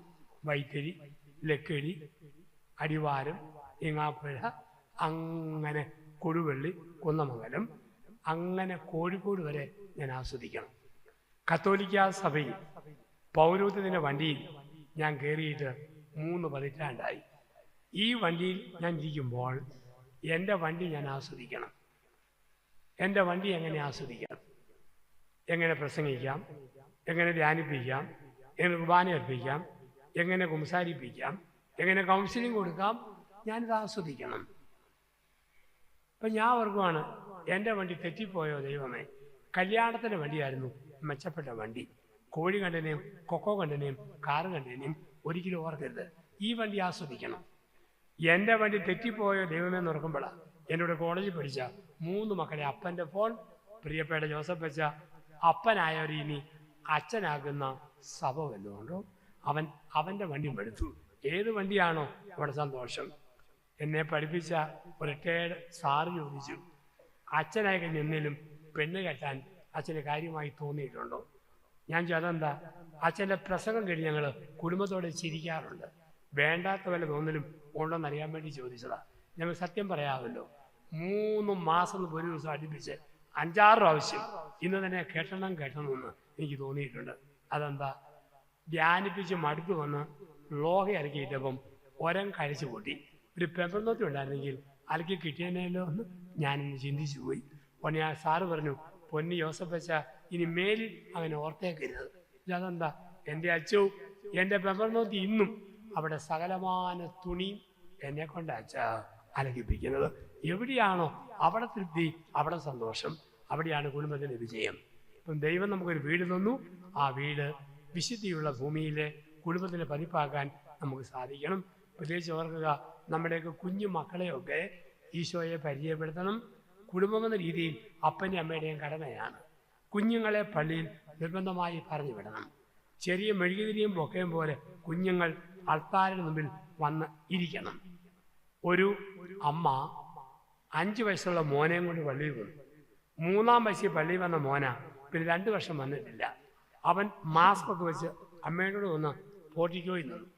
അവൻ മധുപകയിലേക്ക് നോക്കിയിട്ട് അമ്മയെ കെട്ടിപ്പിടിച്ച് പറയാ, അമ്മേ ബാഹുബലി, അമ്മേ ബാഹുബലി.